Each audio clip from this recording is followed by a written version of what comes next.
Hello, Derud and Shalom. We be live. Hello, everyone. We have breaking news today. So just now, there are explosions in southern Iran, in Bandar Abbas, Kesh, Sirik, and somewhere near Minab, after CENTCOM is responsible for the Islamic Republic downing an Apache helicopter in the Persian Gulf.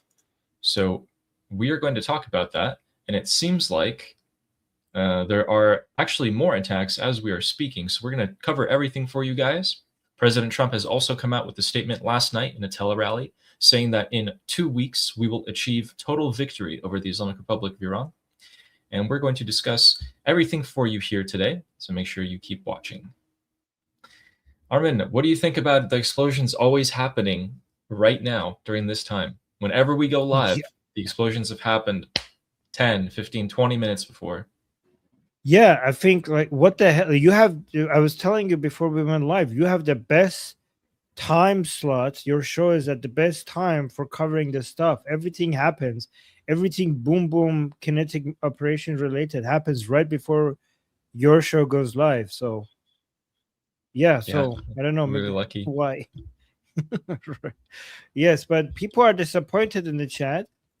Cyrus is saying breaking news: proportional response from CENTCOM, and Fine Stars is saying exactly. Amy, just as the like last time, proportional response.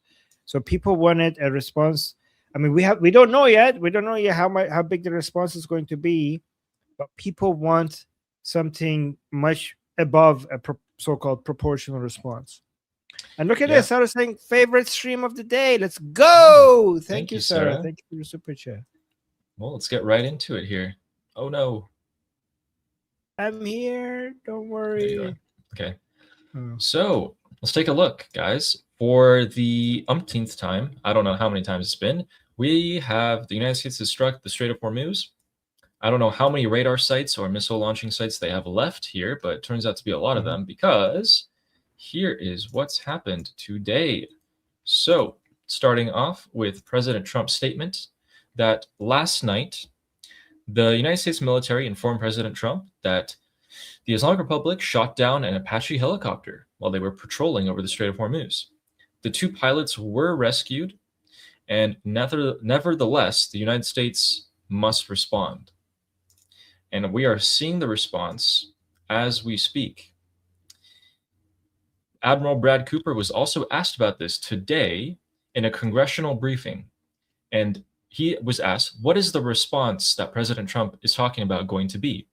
Brad Cooper says, the commander of CENTCOM says, we'll see. And the pilots are indeed safe. They were actually rescued by these. These are drones. These are water-based drones, sea-based drones here. There's no one in there. They sent them. They picked up the pilots with these, and they are both safe. So I think that might be the first time that a water-based drone was used in an active war zone to rescue pilots from a downed aircraft. They're so cool, yeah. Lots of new things happening here. And that's just where technology is going. So President Trump said that he would respond.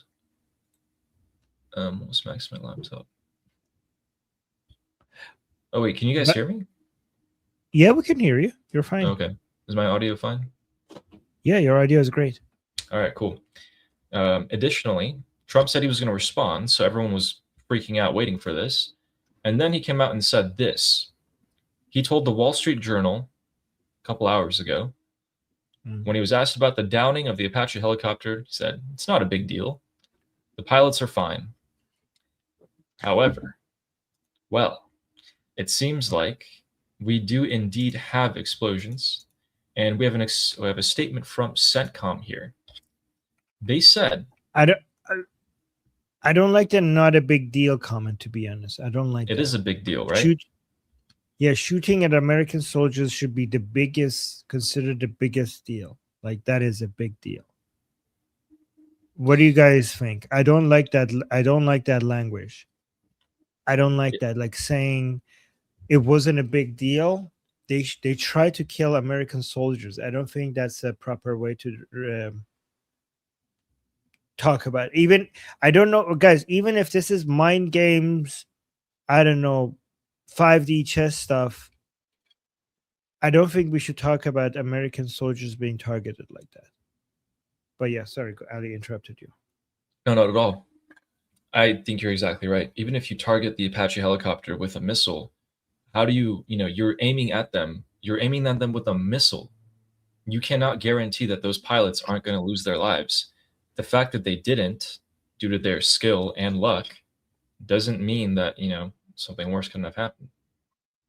So CENTCOM actually responded to this.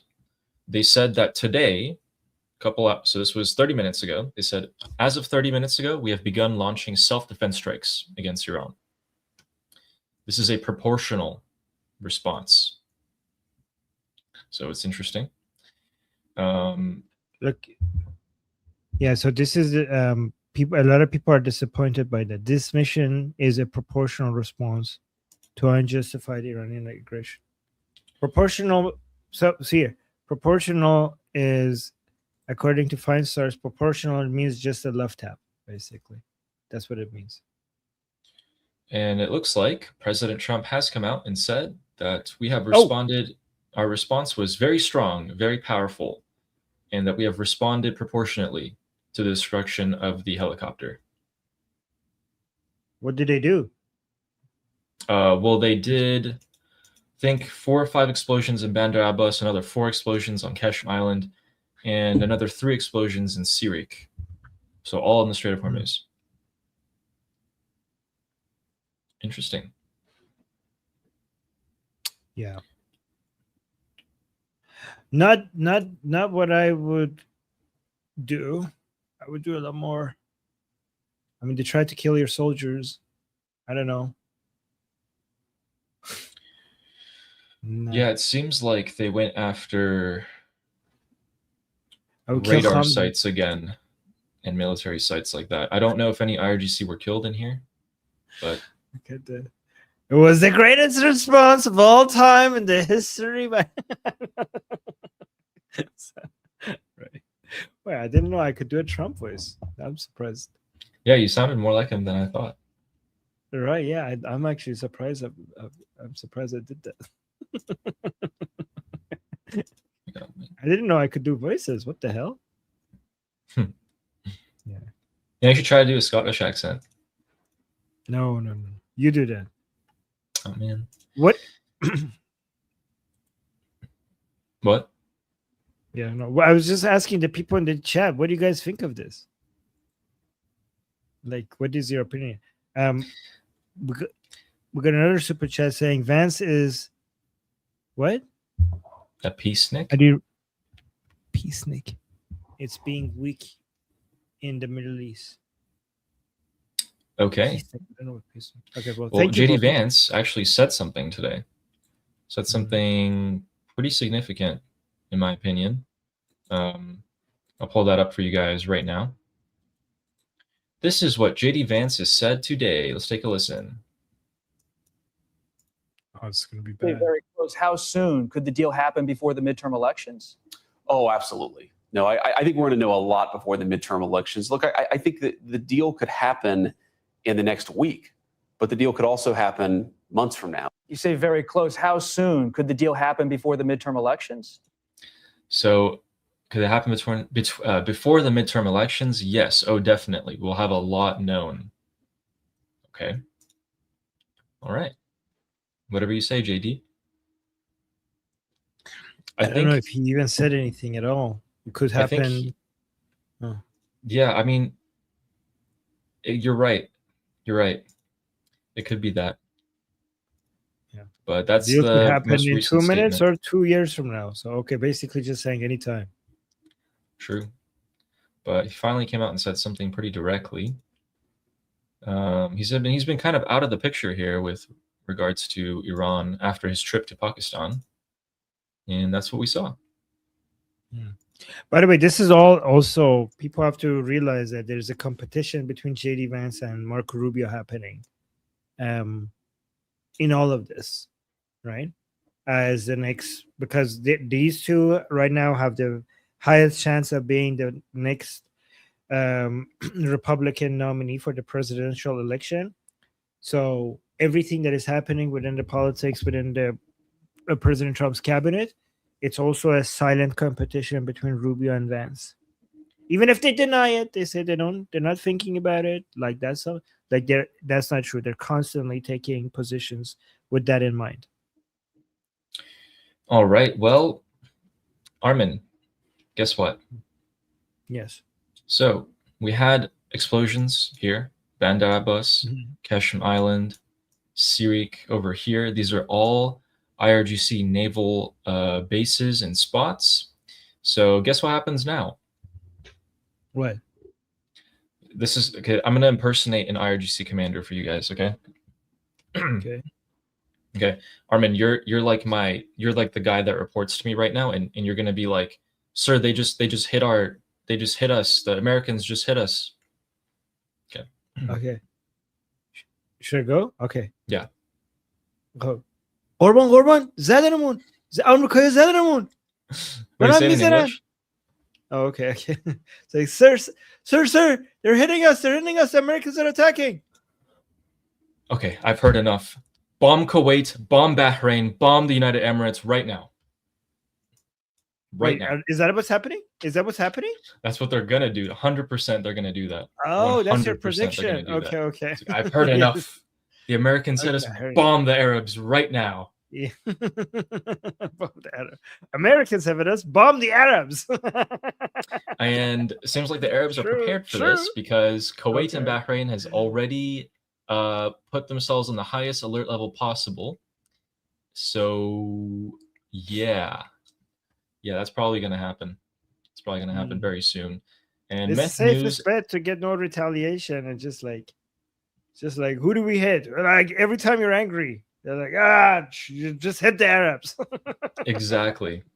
Right, like you want to punch something, like if I punch Americans, they're like, they're gonna hit me. Like, just find. You're kind of just looking around. You're looking around the schoolyard, and you're seeing, well, who's the weakest looking kid? Who's not gonna hit me back?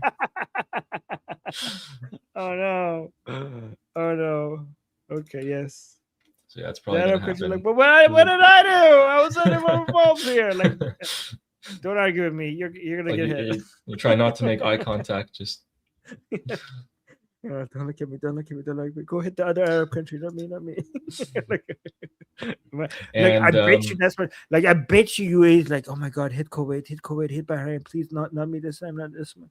Like, I bet you they're hoping that it's not them this time. I bet you the UAE has just recently came up with a agreement with the Islamic Republic to just please just stop attacking us, right? Like, I bet you the reason why the Islamic Republic is focusing on Bahrain and Kuwait is the Emiratis found a way to, do a deal where they're being targeted less, just like Saudi already did. I mean, I'm going to tell you about that actually. So remember how, okay, guys, yesterday I told you guys that a plane from the United Arab Emirates took off, landed in Tehran for 1 hour, and came straight back to Abu Dhabi. I asked you guys what you thought it meant. Some of you said that they were dropping off cash. Some of you thought that it might be an evacuation of someone that they had. Well, rumors are circulating that it was indeed cash, and it was actually $3 billion. And we'll take a look at that right now. We predicted this. Yeah, so before we come back to this, I don't like this. I don't like this at all. Yeah, so we're talking about $3 billion that the regime. So this isn't confirmed, right? Like neither the U.S. Secretary or the U.S. Treasury has come out and said this. They've not said this. This is coming out of multiple news agencies in the Middle East that are reporting this. So this is unverified. But it would make sense. The UAE is losing so much more than $3 billion because of the Islamic Republic attack. So this is the most obvious deal to make, right? The Islamic Republic is desperate for money. The UAE is losing more than $3 billion, way more than $3 billion from the Islamic Republic attacks. The Islamic Republic needs $3 billion. The United Arab Emirates is losing more than $3 billion. So, like, how about we just give you $3 billion? You really need it. Like, we know you're desperate for cash.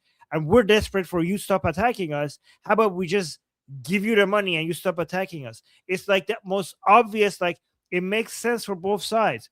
The UAE would save more than 3 billion if the Islamic Republic stops attacking them. The Islamic Republic desperately needs 3 billion. Like, we give you 3 billion, you stop attacking us. It would be such an obvious move from both sides. Yeah, it's extortion. Exactly. Yep, that's what's happening. We Oh my have God, guys, that's $3 billion for terrorism. Just additional $3 billion for Jew killing and other acts of terror just went to the Islamic Republic. We have some breaking news coming out. It looks like the head of the IRGC Aerospace Force, which is just their missiles, has come out and said that all of our missile sites across Iran are ready to strike. We will deliver our response in the coming minutes. And subsequently, I am hearing that there are missile launches being heard or missile activity in Western Iran being detected. So we'll find out more verification about this in the coming minutes. And at the same time, it looks like that Israel is conducting more strikes on Lebanon. The Afghani-Pakistani war has resumed again, with Pakistan conducting airstrikes as we speak right now on Afghan positions. And we have explosions in the Strait of Hormuz. We have explosions in Iraq tonight, multiple explosions because the IRGC targeted Kurdish separatist forces. United States' planes have been active over Iraqi skies the entire night. And perfect. This is the most official war without being called a war. You know what I mean? So. Oh my God. It's just the entirety of the Middle East is under fire from each other. Because that all just happened. This has all happened in the past 2 hours. Like 120 minutes. We have explosions. Yep, explosions and more explosions right now in Dahiyeh. Guys, this is the exact spot that the IRGC said, do not hit it, otherwise we will mess you up, Israel. So they just hit it again. You have jets scrambling as we speak. In the last 30 seconds, jets have scrambled from Tehran airport and Mashhad airports. The IRGC are threatening to launch missiles once again at the Arabs and Israel, with preliminary reports of missiles have already being launched from the south of Iran, which usually goes and targets the Arabs. Yeah, it's going great. We're close. This week, the deal is going to happen this week. So Pakistan and Afghanistan were like, "Oh my God, everybody's fighting. Hey, do you want to fight as well?" Like everybody's in. There's so much action. Like we're missing out. Let's go. just like somebody in the bar, just watching everybody punch each other. I'm like, I'm just gonna punch you as well. Let's get in on that. Just, oh my God. You know, so what happened there? Like, why is that war coming back as well? Well, I guess their war never really ended. So, yeah. But it's kind of like people are, you know, when there's like a psychopath in your class, like a kid psychopath in your class or your work, and you kind of you act really busy so that they don't like, you know, come towards you. They see like, oh, like, you know, like Ali's busy, so I'm not gonna like act crazy towards him. And you're kind of just like, okay, let's just bomb Afghanistan a little bit here, and no one's gonna look at us. Jesus Christ. This is exactly what's and going all on. of this is happening while we're still officially calling it a ceasefire, right? Correct. So the ceasefire. Dave's asking who's bombing who. Pakistan's bombing Afghanistan. Israel's bombing Dahiyeh in southern Beirut, Lebanon. The IRGC is about to bomb the Kuwaitis, Bahrainis, and probably Saudis. The United States is bombing the Islamic Republic. Oh, and the Islamic Republic is also bombing the Kurdish separatist groups in Iraq. There we go. Israel is bombing Hezbollah? Did you mention that as well? And yes. That is happening, by the way. Like, that is very aggressively so. Southern Lebanon.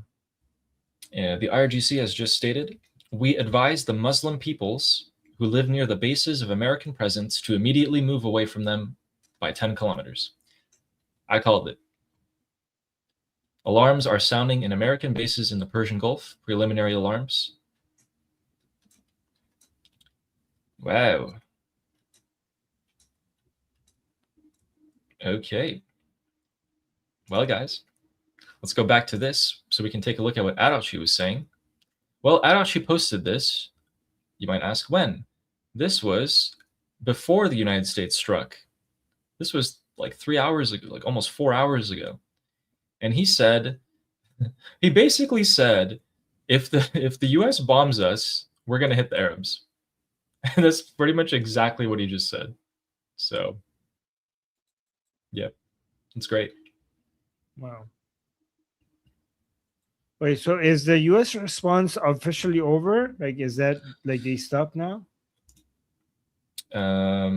U.S. officials tell Fox that airstrikes are ongoing.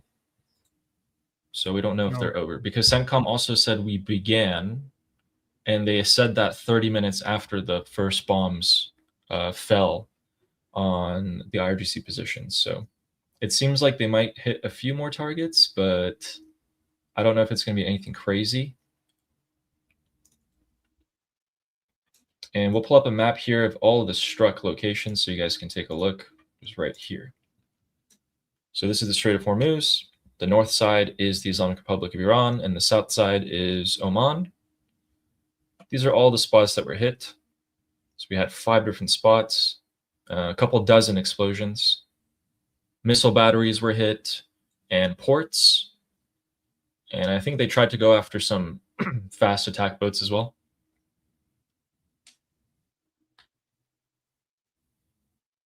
I have to drink some water. Wow. Oh my God, this is too much. It's hard to keep track of all of this. I think we should respond to some people in the chat because people have so many comments. And we're like, I don't want it to be stop being relevant to what we're talking about right now. Yeah. I'm gonna catch up on some super chats real quick while you look at the comments. All right, we got Fleshy Interloper with our super chat who says the response looks weak. Let's see what happens. Yeah, I'm not sure. It kind of looks like the regular response that they've been doing this whole time. So we'll see what happens indeed. Thanks, Fleshy Interloper. We have Zip Gunnel who says, I'm very disappointed in JD Vance. Ties to Katarlson, to Tucker Katarlson. Does he have ties to them? I think the reason why we're disappointed in JD Vance is more that he has an isolationist support within the politics of the United States. That's more of the reason why his base of support is isocox. That's the reason why you're disappointed in what he's does. That's the reason. I see. Yeah. Okay, and well, Zip, I hope he turns it around for you, honestly. But hey, I'm on Marco Rubio's side here. I want him to win. Anyway, we have Sarah Ocean here with the super chat. Thank you very much. Who says it's like an episode of a Housewives reality show. Yeah, everyone's fighting everyone. There's drama. You have like 2 seconds apiece, and then boom, someone said something, and that's about it. Should we call what should we call Sarah here? You call me like Maman Sarah, Khale Sarah. Oh my God, she might be what? Like, why do you assume she's older than us? She might be younger than us. Well, I think she said she has a kid. Okay, still, I mean, Sarah, I didn't say that. Ali says that. Okay, you might be. Anyway, sister, Sarah, sister, yes. Yeah. Yeah. Thanks, Sarah. Ali, you're like. Anyway, sometimes you say things and it sounds better in your head, but. Boboism here with the super chat who says a peacenik is a person who strongly opposes war and militarism, often advocating for peace through nonviolent means. Pacifist, basically a pacifist.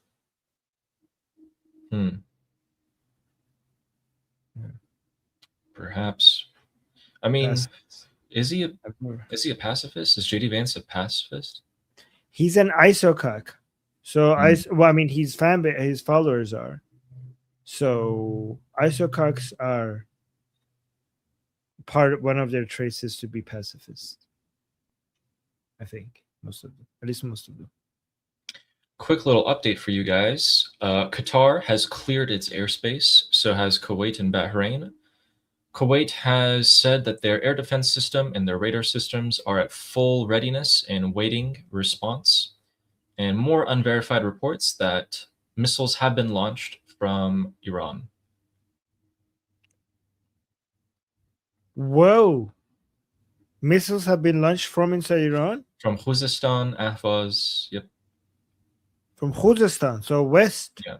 Going towards where? Israel? Probably. Well, it could be Israel, could be the Arab states. I mean, the Arab states are much closer.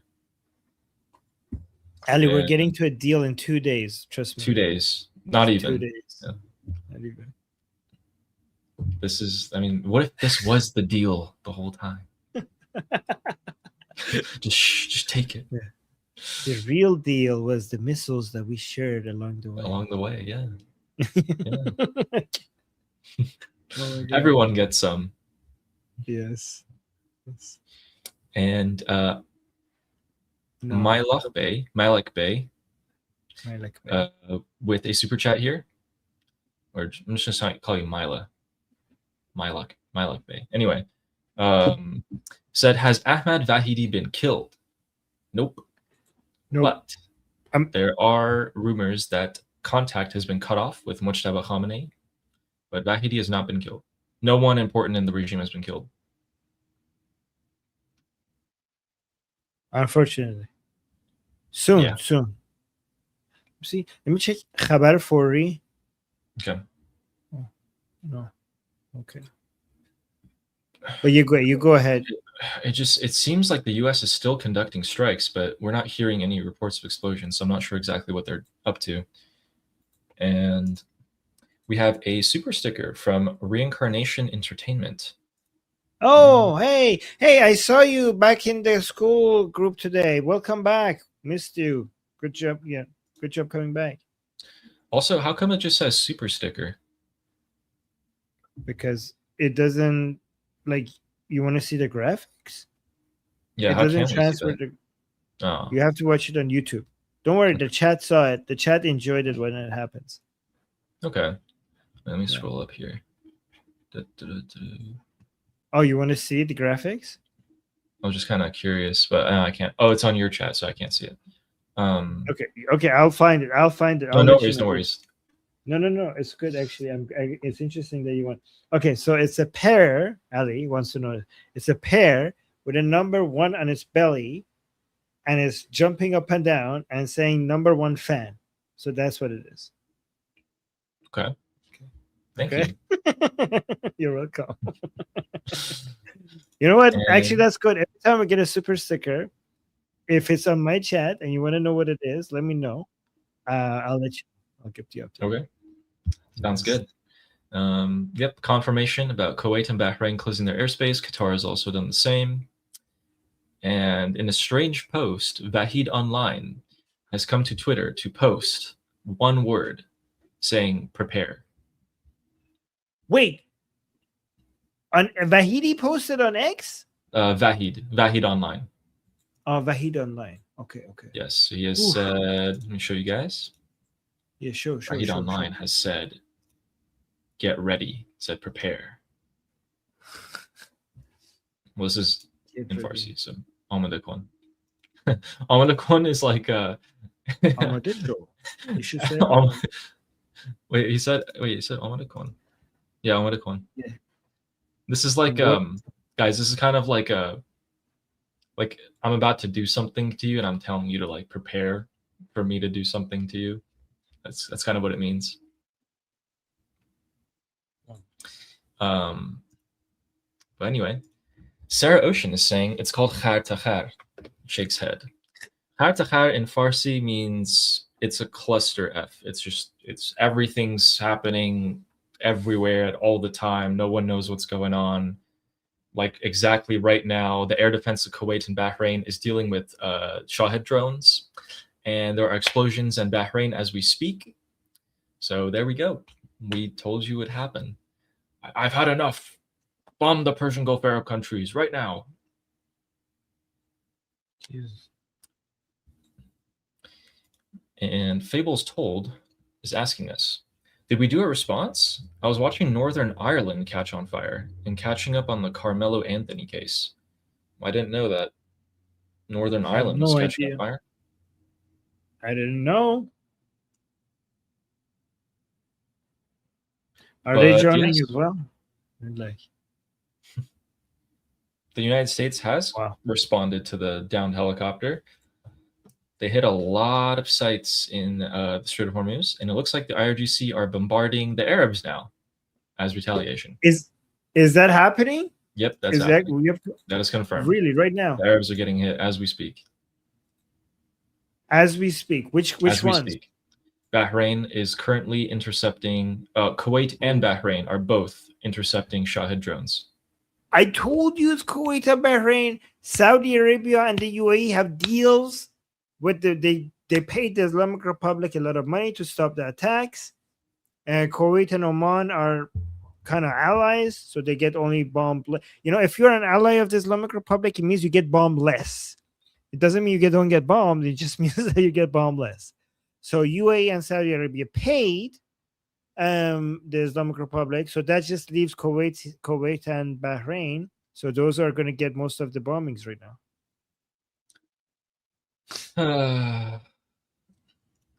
So Disgusting. Americans attack, bomb Bahrain. Exactly. You know what? United States, next time the Islamic Republic attacks you, bomb Mexico or Canada. Why not? I don't know. Oh my god. This is exactly like that meme where a lot of anti-Israeli Americans make, where they're like, I've heard enough, send 50 billion to Israel. Like whenever something happens. This is exactly like, I've heard enough. Bomb the Arabs right now. It's like every IRGC commander, every time they hear any explosion. Oh my god. Poor Kuwait, Bahrain. So here's what I'm thinking. This would be the fourth time, I think, that the Persian Gulf Arab countries get bombed while the United States is right there. And this time, the Arabs are going to be really mad because the U.S. just struck, the Strait of Hormuz at IRGC targets, and then directly the Arabs are directly paying for it. So I think they're going to be pretty pissed off this time. So this is actually, this worked out very well for the Islamic Republic. So by bombing the Arab countries, they're basically getting funding for their war. So they're like, hey, we need money. Pay us money or we bomb you. So, and it's working. Man. Yeah. Yeah, I really don't want that 3 billion to be true. Just as a reference, guys, 3 billion is essentially 6 days. 6 days worth of money that the Islamic Republic would have made. So they lose $500 million a day in the Strait of Hormuz being blocked. That's 6 days of funding for them. But 3 billion is still 3 billion. It's not good. I don't like that at all. That's not good. I don't want that to set a precedent for them to do it again and again. And we have Wubo, who's asking us if Iran has any air defense systems again.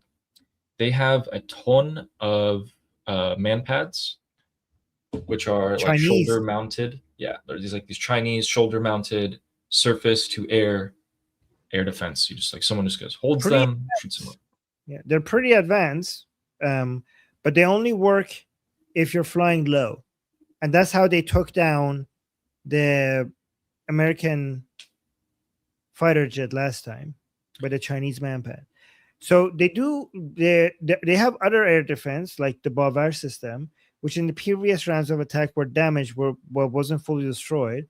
Israelis right now came back, just like not right now, but yesterday, 2 days ago or yesterday.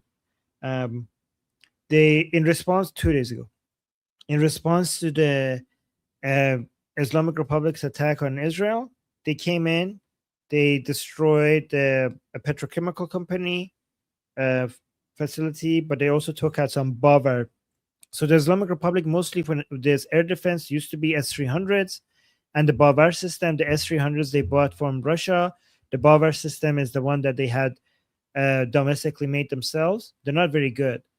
And I think Israel just took down some of them. So basically, they have close to zero air defense other than the manpad Ali just referred to, right? Yeah, and the manpads are not that great because the plane that you're shooting at, the jet, has to be within 2 miles of you, and it has to be below 7,500 feet. So pretty much what that means is that you, as the guy shooting at the jet, have to know exactly where the jet is going to be for you to be positioned in that perfect spot. Basically, the window at which you get to target it and shoot is not very large. So you got to be right then and there at the right time in the right place.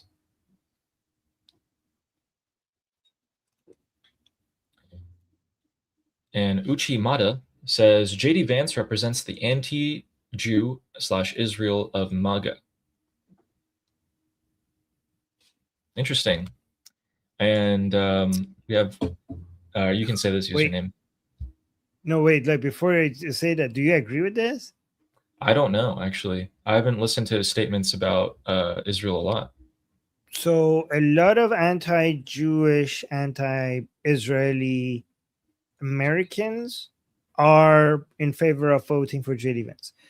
But that doesn't necessarily mean that JD Vance himself has that position, but he knows that he has that base of support. Okay. Also, one big problem JD Vance has is that a lot of racist Americans, like that's his base, but he's married to an Indian, right? So, and people like Nick Fuentes, for example, are trying to take that racist base of support away from him by attacking him for being married to an Indian. So there's that. Interesting. Yeah. And then your favorite username? What, you don't want to say that? Say You got it. this one. Okay. Peer What would you pressure. do from that? Yeah. Dumb motherfucker gave us a super chat saying, I don't understand. Doesn't Pakistan have the clause with Saudi about being attacked? Is it just BS? Well, I mean, Pakistan, I think that's the attack is supposed to be from nation state, right? For that to, I think, I'm not sure, for that to be activated. I don't think it gets activated if we have Pakistani, so we have the Taliban, the militia groups attacking from. So because right now the accusation is not that the government in Afghanistan is attacking Pakistan, is that there are Pakistani Taliban inside Afghanistan are using Afghanistan as a base of operations against Pakistan, and Pakistan just goes into Afghanistan to hit them and come back. So it's not, so that's not like a nation state of Afghanistan attacking you. That's basically you dealing with terrorist groups from inside Afghanistan. So I think it doesn't escalate it to the level that it will get Saudi Arabia involved, I think. But I could look into that to be sure. Yeah. Yeah, also, the Islamic Republic has treaties with Pakistan too, so they're kind of, it's all a it's all mixed up. Well, welcome to everyone who's joined. Basically, the United States had an Apache helicopter downed. Quick recap. So the IRGC shot down an Apache helicopter in the Strait of Hormuz. The Americans have responded by bombing several military sites in the Strait of Hormuz. And to respond to that, the IRGC, the Islamic Republic of Iran, is now targeting the Arab countries in the Persian Gulf. Oh, and also Iraq, Kurds in Iraq.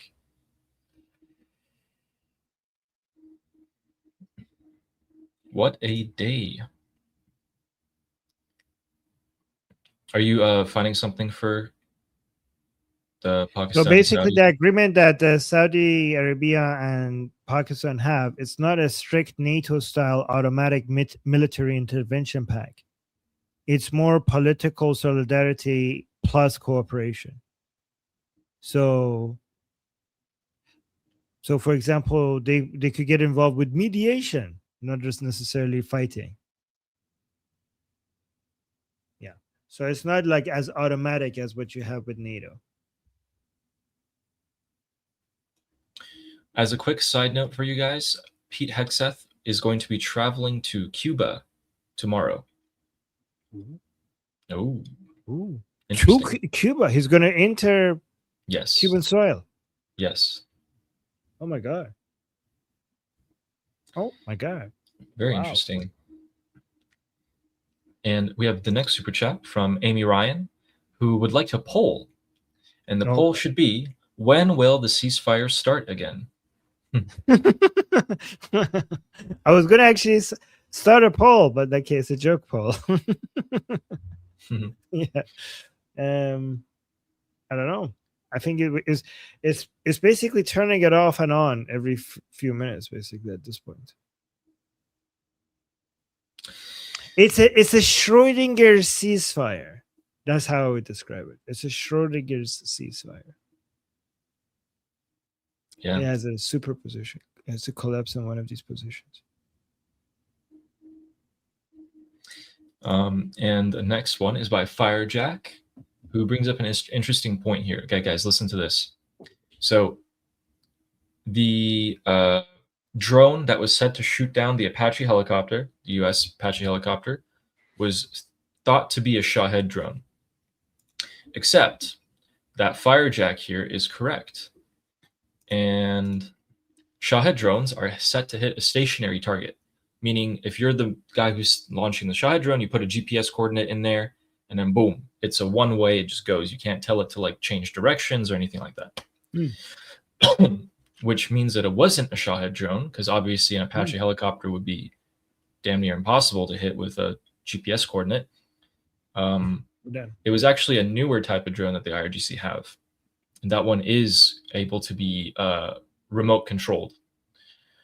So they hit the Apache helicopter with that. And we have a couple of statements for you guys from the IRGC themselves regarding this exact thing, which is really funny.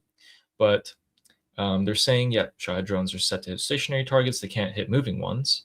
The most plausible is that the Apache was shooting the drone headed to a land target or a ship target when it exploded, damaging the helicopter. Yep, could be. We don't know the exact details just yet.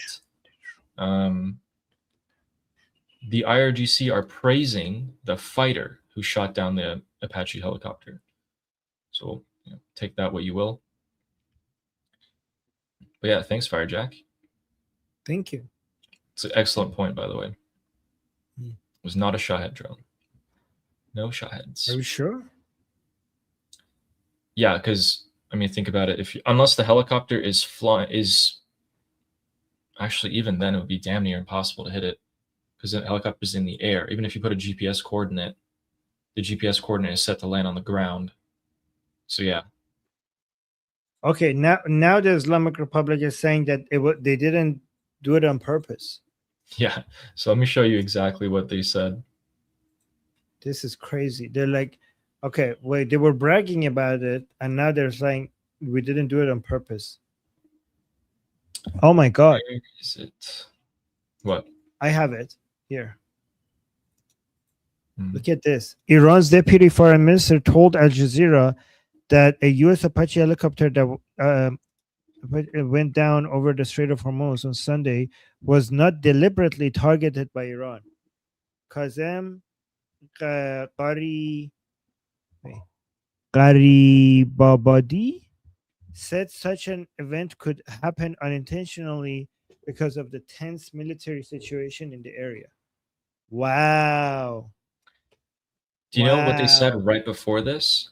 They started off the night by saying that Iran is not behind the attack on the American Apache helicopter. Then they said there was no deliberate intention to shoot it down. And then after that, they said, a senior Iranian official in the IRGC said, I would kiss the hands of the fighter who shot down the helicopter. Okay.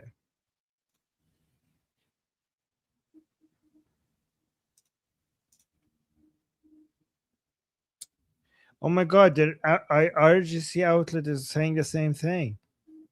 Look at this. Yeah, that was the No first offense. statement they made. Yeah. No offensive aerial military operation has taken place in the Strait of Hormuz over the past 24 hours.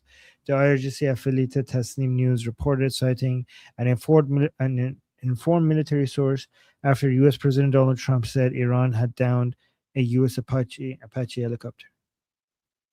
By the way, guys, people who are correcting me about how I say Apache, I'm saying it how we say it in Iran, okay?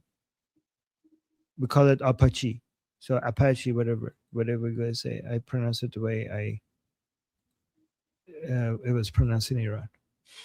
In the next couple of minutes, we are about to hear more sounds of explosions coming out from the Persian Gulf Arab states, because it seems that the IRGC has started their second wave of missile attacks. The first one seems like they got intercepted by Bahrain and Kuwait. Here we go with wave number 2. The Americans are saying that their attack is still ongoing, but we have not heard any more explosions. Wow. And oh yeah, and by the way, this entire time, and by entire time, I mean the past few weeks, Iraq is still getting hit by Shahed drones from the IRGC, including a few minutes ago. You know, in fact, guys, I want you guys, I mean, you guys know this by now. You guys definitely know this by now. Could everyone take a listen and tell me what kind of drone, what could this possibly be?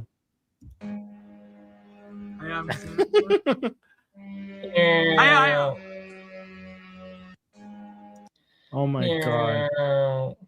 I mean, it looks like a Dorito. It sounds like loud noises that we already talked about. Like that, you guys remember that video from inside Islamic Republic bragging about the loud noises these make. It sounds exactly the same. Yeah, they're so easy to detect. Their sound is so, I mean, unique to them, and their shape is like a triangle. And like, this is the most, like, everybody can be a military expert when it comes to Shahed drones, because unlike all the other missiles and everything else, people are like, oh, what is that? What is that? But these, like, everyone like, oh, that's a Shahed. That's a Shahed drone. It's a flying Dorito. Yeah, I just don't know. You know, there's no way that you could ever say that wasn't you, because it's no one else Right. has these except for Russia. But they Yeah. can't reach from Russia to Iraq, so interesting. Yeah, I mean, nobody else in the region uses that for sure. Somebody's guys, asking if it looks like a white Dorito and it sounds like a donkey, that is the IRGC.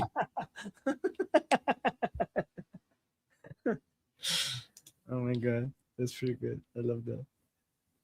Dornitos, Sarah is saying. Dornitos. That's good. Ooh. I like that one. So we got a super chat asking you to share your secret ways, Ellie. Look at this. Yes. Ooh. So Iman USA is asking, guys, do you feel like sharing your favorite intel sources with the rest of the class? Love the channel, fellas. Oh man, this is a good question. Well, what if it's like, what if it's like something I semi-built though? How do I share that? Show us. No, I don't want to show it, but here's what I did. You can, okay, so there's a lot of people out there who collect open source intelligence, which just means that, like, for example, you have someone like Shin who directly gets information from someone on the ground in Iran, or Vahid Online who directly has someone text them that, hey, there's explosions in this area, and then they come and post it, right?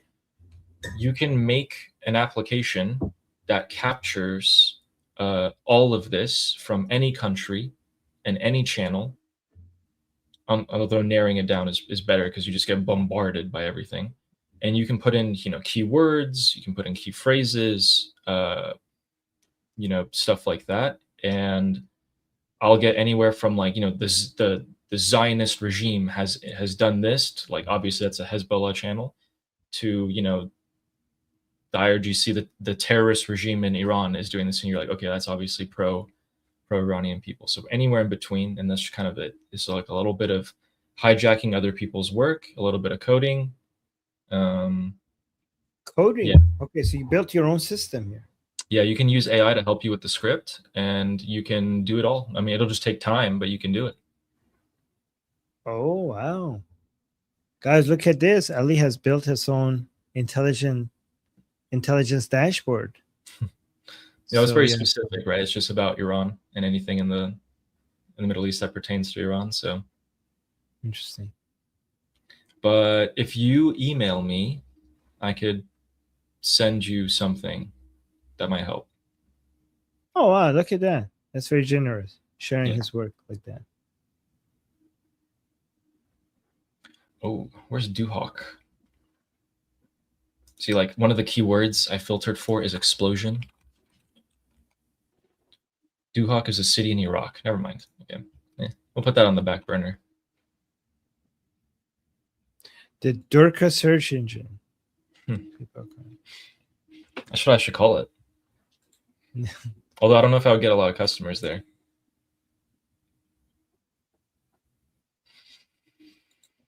We got a Saber coaching. Thank you so much for helping us reach our goal, getting us to 10 out of 10. And they're saying, oh, Ali, do you know what? Oh, I know what he's saying or she's saying. Apache. Do you know what to say? Apache, yeah. So Apache, how we say Apache, helicopter Apache. That's how we say it in Persian. Sounds a lot like Apache, which is basically, water spraying games in Iran, like with water guns, right? So Apache. Yeah, I don't know. Makes sense. But thank you for giving us a 10. Yeah. When I was in Iran as a kid, people would be like, oh, you're American? And I'd be like, yeah. And then they would immediately start saying any English word that they knew.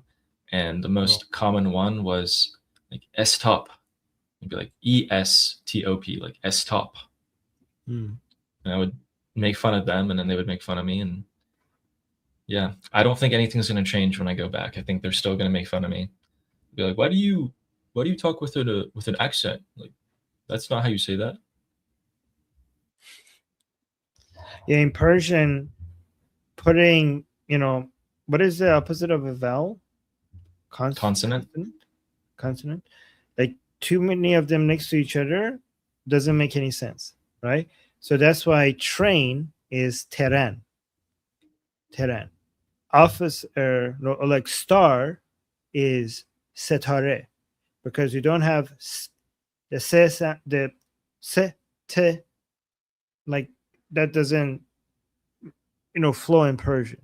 So you need to add more vowels to make it work. So you don't have star, you have setare. You don't have brother, you have barodar. Yeah, exactly. You don't have Trump, you have Terump. Yeah. Right? You don't have stop, you have estop. So a lot of people are saying that you're pronouncing it wrong when you say estop, but you're not pronouncing it wrong. You're just Persianizing it. So when you're learning the alphabet in Farsi, the letter in English you would say S, like S, right? In Farsi it's se, like se. There's like a or like T is like te. Not, we say T, they say te. So there's always like a little bit of like a vowel attached to it, which is why they say terump, not Trump.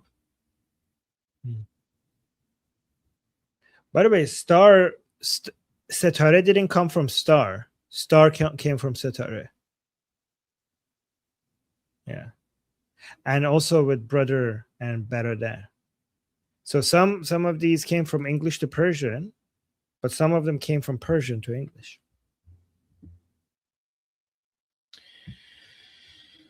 It does seem like the American attacks in the south coast of Iran have stopped. But we have a new player. We have a new player in the playground tonight. A country in the Middle East that has so far not bombarded others recently and has begun tonight. Well, ladies and gentlemen, the Turkish army has been shelling a mountain range in Iraq starting tonight. Wow. Guys, we have unlocked a new character. Yep. And they're trying to do this quietly. They're like, shh. What the? Why? A mountain range in Duhok in Iraq. Maybe terrorists? Kurdish separatists? Wow. Oh, yeah, probably. No one likes those guys, including us. We don't like them either. I almost feel bad for them, but I don't.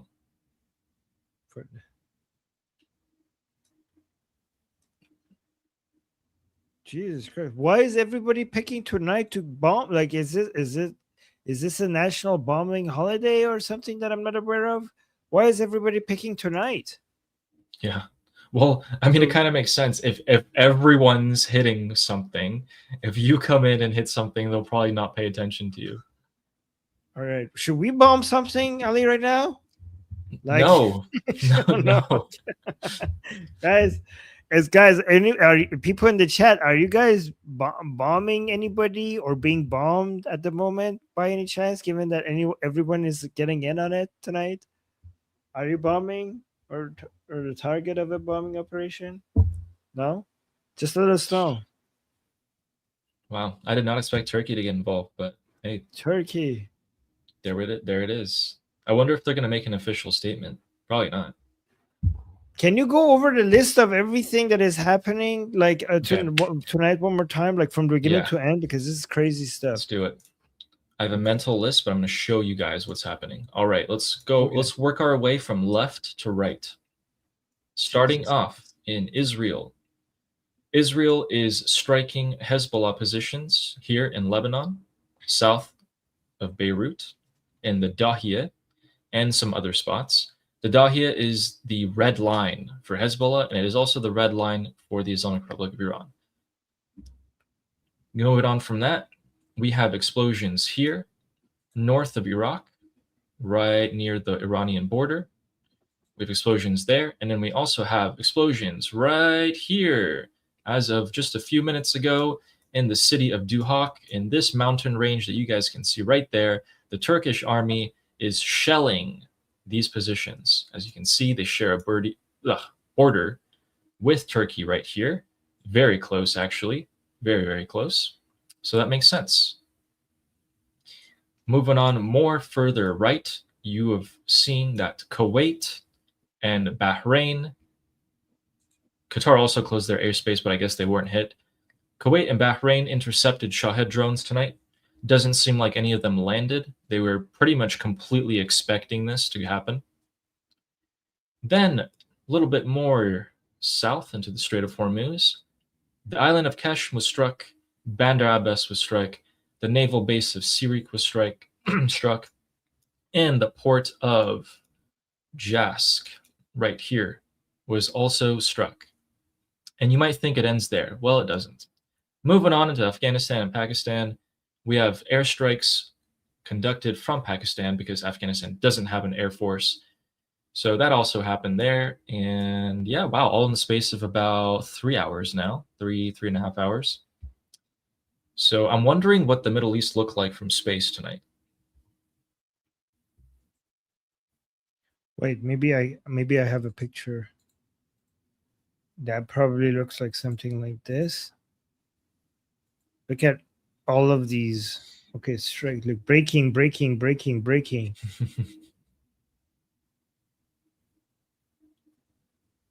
Kinetic, yeah, the kinetic strike. Oh, Iranian revolutionary strikes underway to Persian Gulf states. U.S. officials stated the U.S. President Trump believed. What is this one? The official stated U.S. President Trump believes a deal with Iran is still close. Wow, look at this. Yeah, I just saw that. Wow. A U.S. official stated that the U.S. President Trump believes that a deal with Iran is still close despite the U.S. strike that followed the downing of an American helicopter over the Strait of Hormuz. What do you make of that? What do I make of that? Well, I have an answer for you, my dear co-host. I have an answer for you that I'm going to show you right now. Take a look at this. Mr. Sayyid Abbas Araghchi, 52 seconds ago, has posted something. Despite its defeats on the battlefield, the United States opted to test our determination. Our powerful armed forces will leave no attack unanswered. Leave our region if you want to be safe. Oh, Jesus Christ. So it looks like they're about to attack again. You know, oh my God. Yeah, go on. You go ahead first. Do you think maybe this time they'll target Israel? Or do you think they'll keep hitting the Arabs?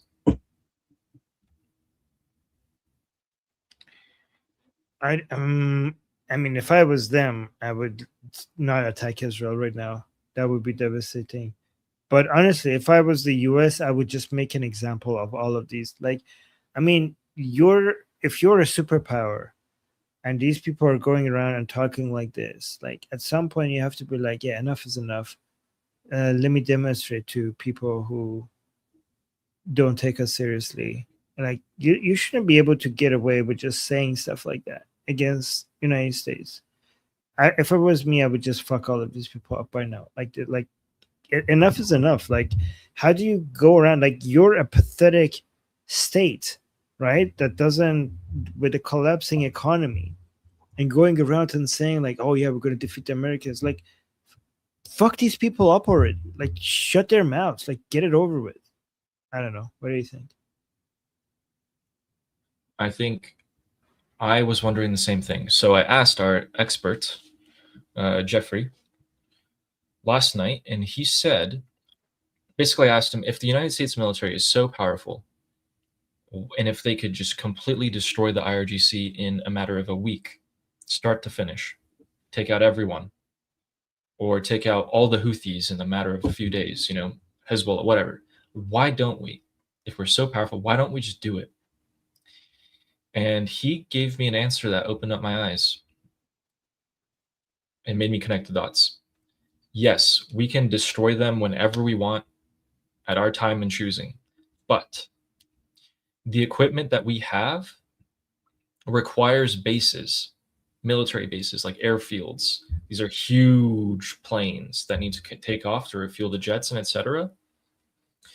These countries, like Kuwait, Bahrain, United Arab Emirates, Saudi, Spain, Germany, all these countries, Italy, they're not letting us use their bases. They told us no, straight up no. We can't use our equipment there at all. So we're super duper limited in the amount of things that we can use. If we could just use everything, this would have been over months ago, but we can't.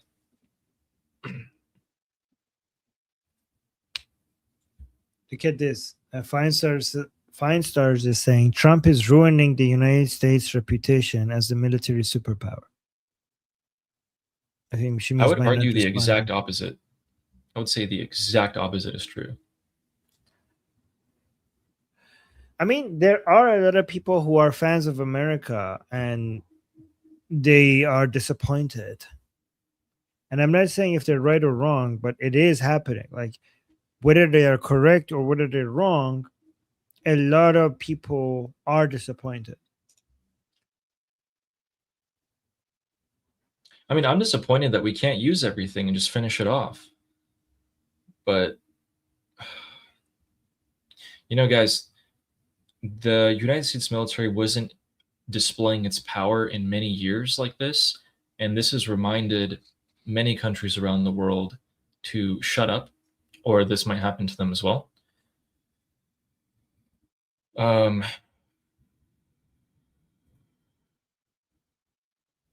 Yeah, wow, everyone's freaking out over Arachchi's post right now that he just posted a minute ago. Really? Yeah. I mean, that's a Really? direct threat. Leave our region if you want to be safe. Jesus Christ. Keep in mind, the last thing he said was 4 hours ago, and he said, basically, he was telling the Persian Gulf Arab countries to flee and to stop. Otherwise, they're going to get hit. And so now he's saying, leave the region if you don't want to be hit directly. Psychopath. Okay, this is not related, but this is just breaking. A British teenage girl was raped for hours by 4 Afghan nationals in Bristol last December, per the Sun. The Afghans kept the girl under the influence with booze and cigarettes. All 4 of them have denied. So that's just, they discovered that. So that was just breaking. That's just terrible.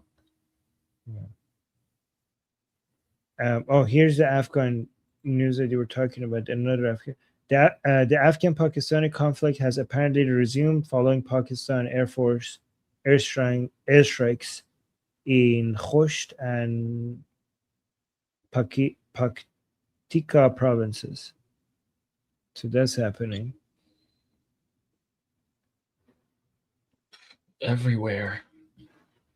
If you guys stick around for a few more minutes, we might be hearing more sirens and interceptions over the Persian Gulf, depending on who the IRGC is going to target this time. Oh, also, Armin, before the United States struck tonight, Trump called Netanyahu. They had a brief phone call. Ooh. Oh, shit. For those of you thinking that there was an actual rift between Israel and the US, it's all fake.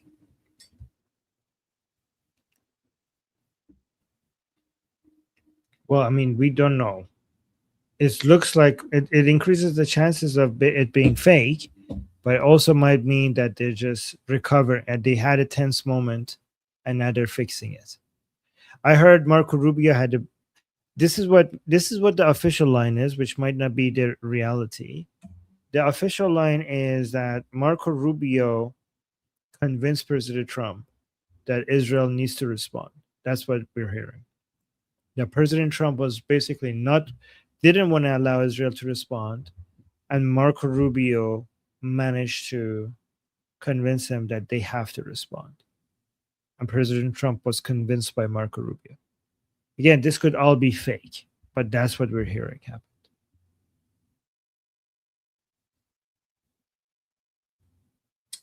It'll be great to come back when this is all over and know what actually happened.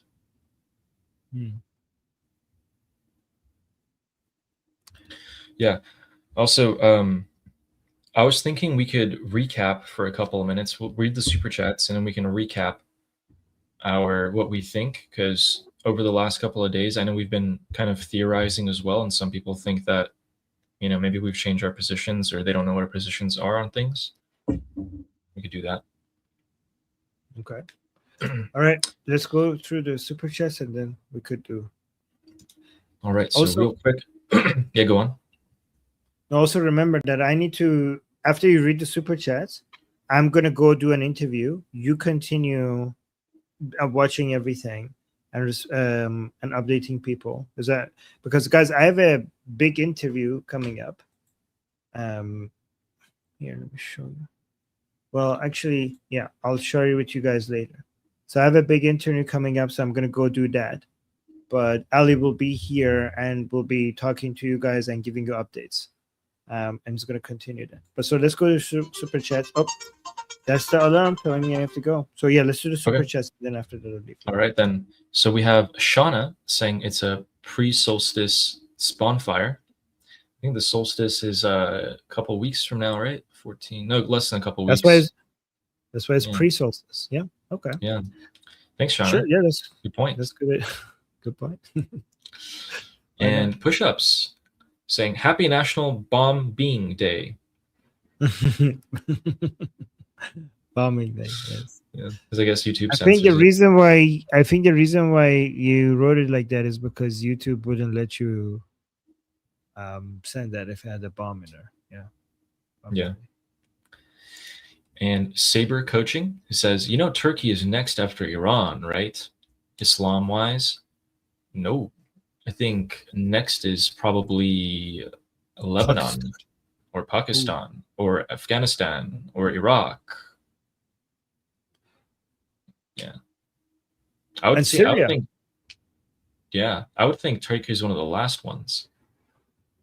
Yeah, Turkey is more, unfortunately, as the Islamism there is a bit more stable. I mean, I don't know. Do we also have more opposition to the Islamism in Turkey? So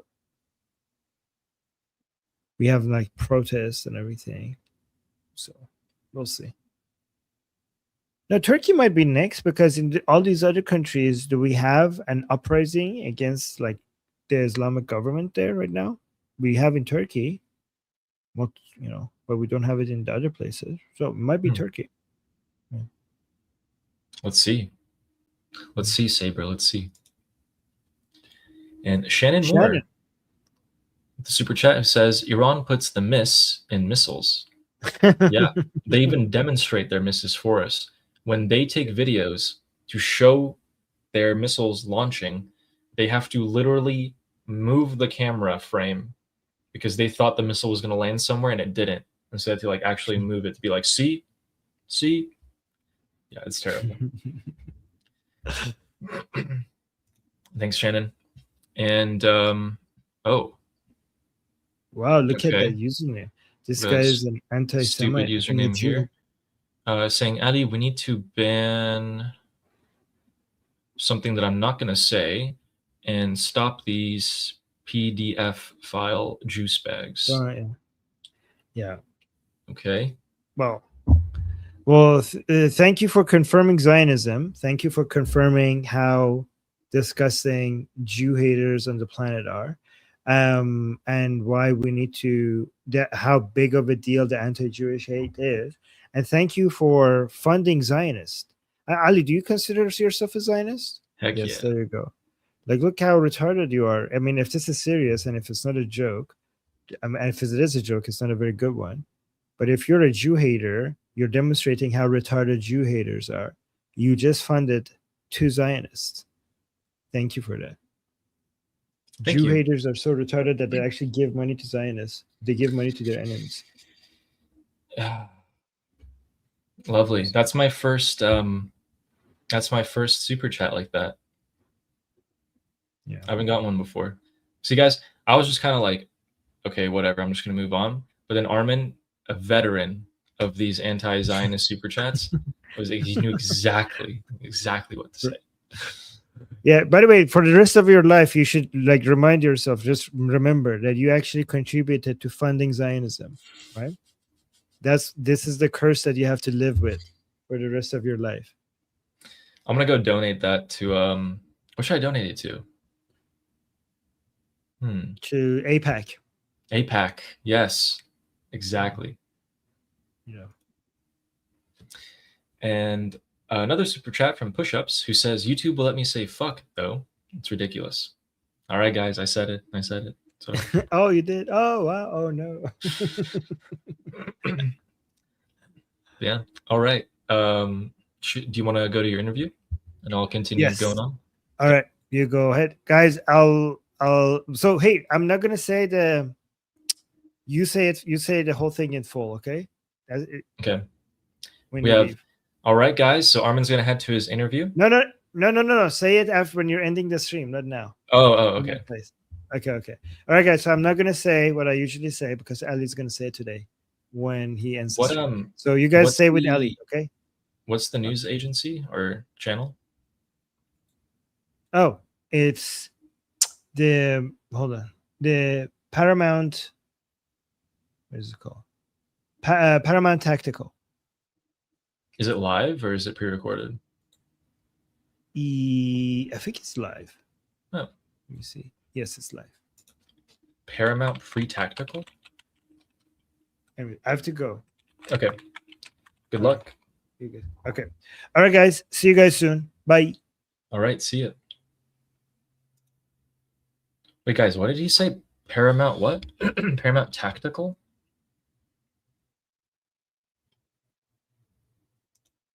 Wait, what?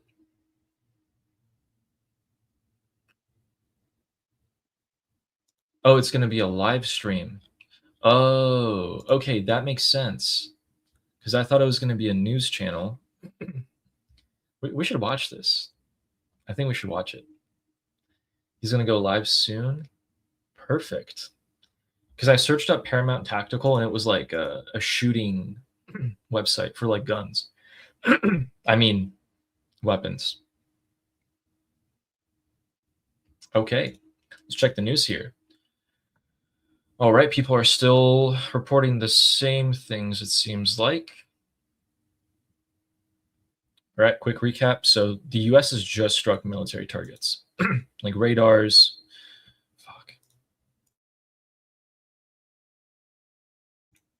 Radars and such military sites. The IRGC responded by trying to target American bases, but they say that every time. And every time they say that, they start targeting the Kuwaiti and Bahraini cities.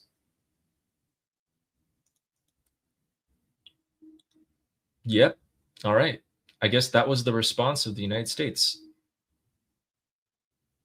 Oh, okay. We have confirmation, official confirmation that there's anti-aircraft activity in central Iran. Let's see if anything comes out of that. While we're waiting for that, Steve's asking, do you think the United States will hit bigger targets in Tehran and not just the South because of that Apache incident? No, I don't think so. At least as how it stands here. So here's what happened, okay? Tonight we saw the Middle East just erupt. But behind the scenes, this is exactly what happened. President Trump said, he declared that he's going to respond to the Apache helicopter. We don't usually see someone come and say, hey, we're going to hit you before they hit them. Okay, so that's the first indicator that this is more for show, for political reasons. 2, President Trump called Benjamin Netanyahu right before he conducted the strikes in the Strait of Hormuz tonight. Okay, probably to be like, hey, Bibi, they might go crazy. Be careful. Be ready. And to kind of give him an update or whatever, right? Then the IRGC came out and said, again, before they hit, we are going to respond to this American aggression. Leave the region if you want to be safe. Our response is coming soon. Boom, started launching drones at Kuwait and Bahrain.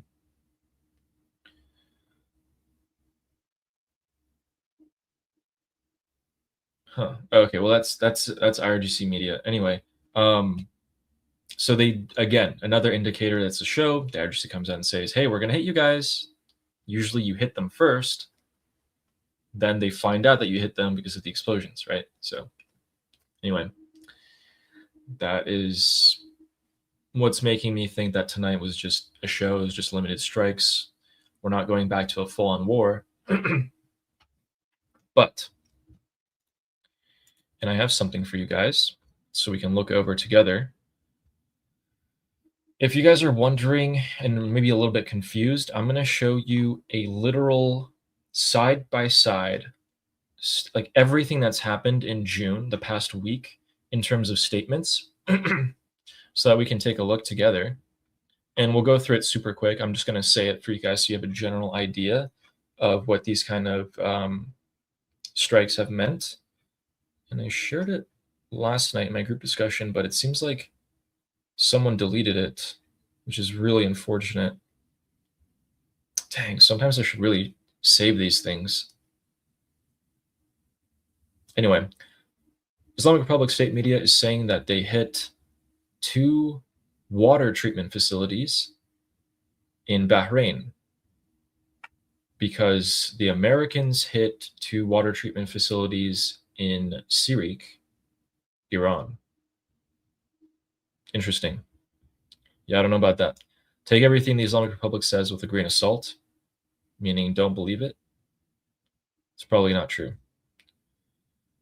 But if I can't find that thing right now in the next 5 seconds, I'm just going to go ahead and show you guys the regular things that we're going to go through today. Yeah, okay, I can't find it. Whatever. All right. Let's check out and see what you guys are saying before we get into the rest of the stuff. Oh, interesting. Okay, so Wheelman was saying, yeah, isn't Ukraine kicking butt lately? Yes, Ukraine is pretty much winning, straight up winning the war with Russia. And Russia is trying to escalate the war by dragging Europe in there and threatening them with nuclear weapons to get Ukraine to stop. That's their general strategy here. But otherwise, they're getting hammered. They're getting hammered. Firejack was asking, what is my X account? Yeah, so if you guys follow my X account, which is just the same thing as my YouTube handle, it's actually, if you go to my YouTube channel, in the description, there's an X link. You just click on it, sends you straight to it. If you go to my X and follow me, you can just see all the things that I'm about to share with you guys right before it happens and before the show, or most of them. And yeah, I think Armin's interview starts in about 9 minutes, I think. Let me double check that. Yes. Oh, interesting. Guys, look at this. Oh, no.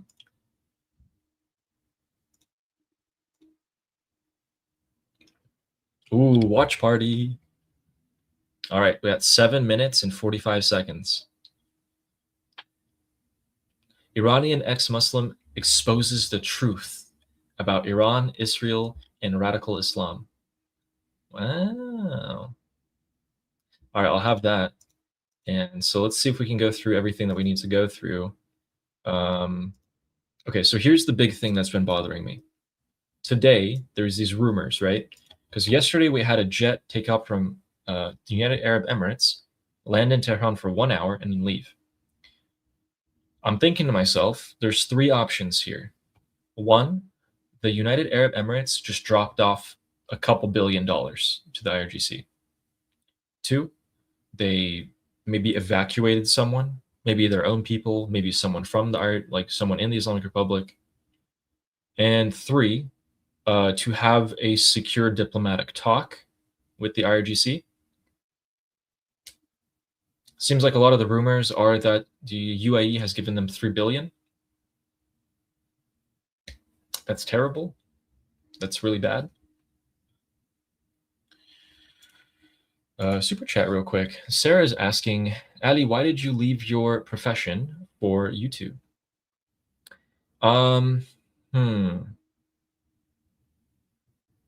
Sorry, I'm trying to see if how to answer that. I didn't exactly leave. So for just a quick context, I was/am, or kind of am, I mean, it doesn't just go away, am a heart scientist. So I work in electrophysiology or structural heart. And I would build and test medical devices for the largest medical device company in the world. And so it'd be anything from like conducting experiments on human hearts to animals to potatoes. Did anyone know that you can actually, potato tissue is very similar to heart tissue? So yeah, did all of those. We'd publish papers. We'd travel around the world to teach doctors how to use our devices and convince them on how to use our devices. Am I missing anything here? Oh, if there was if there's any strokes that happen in Ireland, for example, I have to review the 3 hours of surgery, second by second, minute by minute, find out what the physician did that was wrong, and kind of push back to that hospital because they end up blaming us because I'm technically the subject matter expert on that. Anyway, so that's what I was doing. And that doesn't really go away, so I guess I could just go and do it again. But ever since Iran started 6 months ago, this is all I think about and all I want. So, yeah, I'm in a position. I don't know if I want to say good or bad, but I'm in a position. Momo is asking, when or where is Armin's interview? I just got here a bit ago. So Armin's interview is in 4 minutes. and we're going to watch it together. Yeah. But real quick, before that starts, there might be a couple more things I want to show you. And also, the coolest thing I think about my job was actually that the coolest thing about my job was that I had the exact heart condition, the heart problem, and I had the exact heart surgery that I ended up a few years later becoming a scientist for. So I was like on that side of the knife, now I'm on this side of the knife, and it was completely by chance because I was working in cancer testing. So I would work for a pharmaceutical company that would treat cancer. And then I got hired at my most recent company. And then I went from looking at like molecules and like cells to holding a human heart and being like, oh, that's what plaque feels like, which by the way, it feels like teeth, literally. So that plaque that builds up in your heart is exactly like teeth. Feels the same, as the same hardness and everything. Yeah. I can give you oh my God, I can give you so many fun facts about the heart and etc., or just how to keep your heart healthy, really. So if you guys ever want those, let me know. But let's go back to this real quick. Okay, so I thought this was interesting. Maybe you guys would think too. This is in the Dahia. This is where Hezbollah has their family hold up, basically. It's like kind of their headquarters in southern Beirut, the capital of Lebanon. And look at this. These guys put up a poster of the Khamenei's, and they're saying, I mean, I think this is in Arabic, but they're saying, if I'm reading it in Farsi and Arabic has the same alphabet, mostly. But if I were to read Arabic, I wouldn't know what I'm saying. So this is similar enough. So it says Shokra Iran, which I'm assuming means thank you, Iran, in Arabic. Yeah. I wonder why they're saying that. Could it be because the IRGC in the Islamic Republic has spent billions of dollars to build up Hezbollah over the past few decades? Probably. Probably.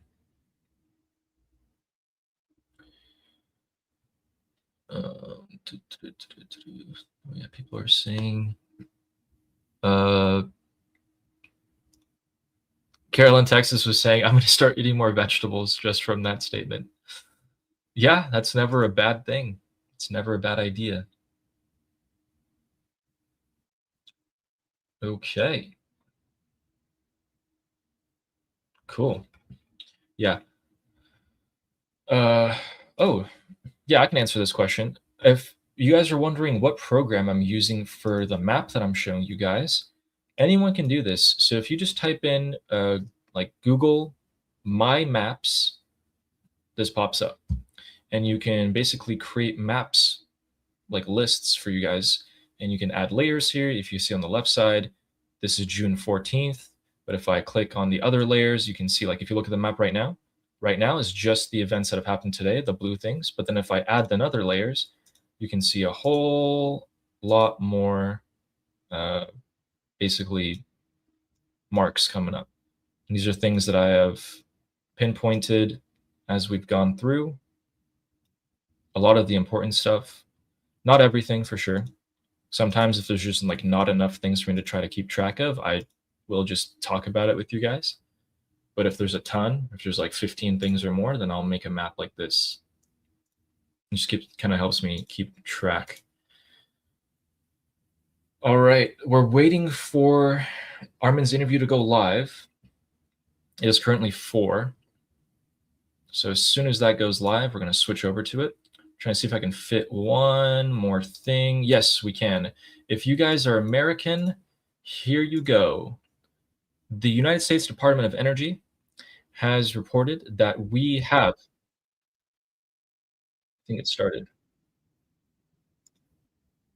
Okay, it's like there's an intro, I think, to their live real quick. Okay. The United States of America has exported over 5,350,000 barrels per day of crude oil in the month of May. So you can see it kind of spiking between 2015 and 2020, and then another spike from 2026 till now, so the last 6 months, saw the largest spike in the shortest amount of time. We're pumping oil out. We are pumping oil. Firejack is saying that 2CTV is reporting the United States launched Tomahawk missiles towards central Iran. Okay, let me see. I saw nothing of the sort. Yeah, no, I didn't see that at all. Are you sure that's what he said? That definitely did not happen. But anyway. All right, here we go. I think here. Yep. Support. I see Texas Troop, Lori Matthews, Obscure Moderator. We love all of our moderators. Thank you guys for everything that you do for this channel. We appreciate you so much. We got Texas Motherbird. We got Colton. Colton already hitting us up with the super chest. Colton, I appreciate you, man. Thank you so much. Cherokee Chick, and everybody else that is just now tuning in. Make sure you say hi in the chat. And again, make sure you like, subscribe, all those things. Is what to tell you. We appreciate. Here's what I want you to do. Actually, I want you to like, subscribe, all that. But what I want you to do is share our content. So stop what you're doing right now. Copy that link. Go share it on Facebook. Go share it on X. Go share it everywhere so that we can spread our message. And what we're here to do is tell the truth and fight the lies. And that's what we're here doing almost every single night. So, but I will tell you right now, we will not have a show tomorrow night. We'll not be doing a show tomorrow night. I have an event to attend. So we will catch you back on Thursday. But without further ado, I want to bring on Armin. Armin, thank you so much for coming on. Like I said, I've had so many people like, you got to get Armin on.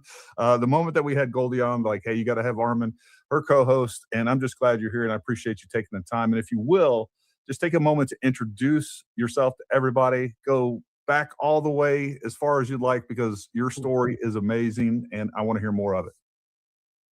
All right. Well, first of all, it's an honor to be here. Thank you so much for having me. That's really appreciate that. And thank you for such, the kind words. That's like, oh, well, thank you. So yeah. Hi, I'm Armin. Hi guys. Thank you for having me here. I guess, where do I start? I'm a Iranian ex-Muslim, proudly Zionist, pro-Israel, pro-America, pro-Iran, anti-Islamic Republic, anti-Islam, controversially. Not just Islamic Republic, Islam as a religion entirely. Not anti-Muslim. There's a difference. I'm not anti-Muslim. I'm very much anti-Islam. I've been fighting against Islam most of my life. I'm also against communism. I'm against woke left. I'm against woke right. By woke right, I mean like Candace Owens, Tucker Carlson, Nick Fuentes kind of type of people. I've been fighting the Islamic Republic actively, both inside Iran and outside of Iran, for the past 20 years or so. I have a network of activists inside Iran. I've worked years to develop that. I have also a larger global network of activists fighting for secularism, liberty, freedom. I am in contact with I was out of contact with most of my out of touch with most of my contacts inside Iran for a while when the internet was cut. But now they're all back. Right now I'm working on this campaign to arm the Iranian people, which has been very successful. We get people, my contacts inside Iran, making videos, holding signs saying arm us. And we spread that around the world because many people inside Iran are discussing the fact that they need to get armed. Many people outside of Iran are discussing the fact that Iranian people need to get armed so that they could fight the regime. But I noticed that there's no communication. Like, the people who were discussing the Iranian people need to be armed were missing a huge part of it, where they could demonstrate that the Iranian people want this. So we started a campaign, messages sent to me, video messages sent to me from inside Iran, demonstrating that they are in Iran and demonstrating that they do want to get Yes, armed. Armin started this And whole as trend. soon as we started that, it went viral. This is just the most recent thing that we have done. And Mark Levin has been sharing that a lot. So Mark Levin just recently tweeted 2 of my posts on this. So a lot of Iranians inside Iran got really encouraged. I'm a YouTube host. on Liberty Politics. I do multiple shows a day. I do 10 hours of live streaming almost every single day. Wow. Six shows a day, 2 of them in Persian for my audience inside Iran, and the rest on my English channel, Liberty Politics. But yeah, so I mean, I could keep talking. I could talk about my life inside Iran and everything I had to deal with there, inside Iran, fighting the Islamic Republic and the Islamic ideology, and everything I did after I came out. But I don't want to keep talking. No, Yeah. you're good. No, you're good. What I do want to know, because we're going to get Whether you're a professional technician or simply take pride in maintaining your own cars, Harbor Freight offers quality auto tools to meet your happening in Iran right now, because we're not hearing any of that. Like I'm constantly searching the news, what's actually happening in Iran. And last night we actually had a comment. Somebody said, why aren't the Iranian people doing more?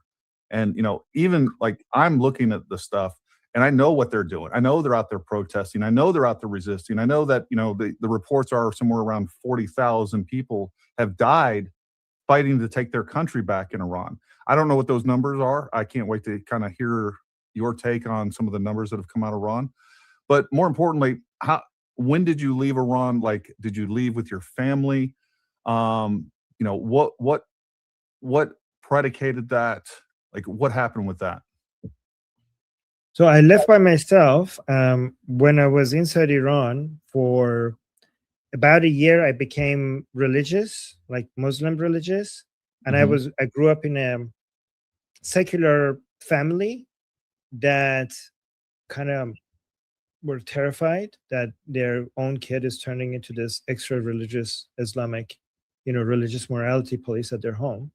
But I mean, also there's if I tell you the stories for how I became religious, it's crazy. But eventually, I started seeing the flaws inside Islam, and I became more and more skeptical. Wait, is it buffering for you guys? Are you able to And watch I this? used to have, it's fine. I used to pray every night for God to show himself to me because I was losing faith in him. But eventually, the more I researched, the more I read, I was convinced by age, I think 17, 18, that this is all nonsense. Can I swear? Of course you can. Swear Okay, away. I realized that it's all bullshit. And then I became a full-on atheist, right?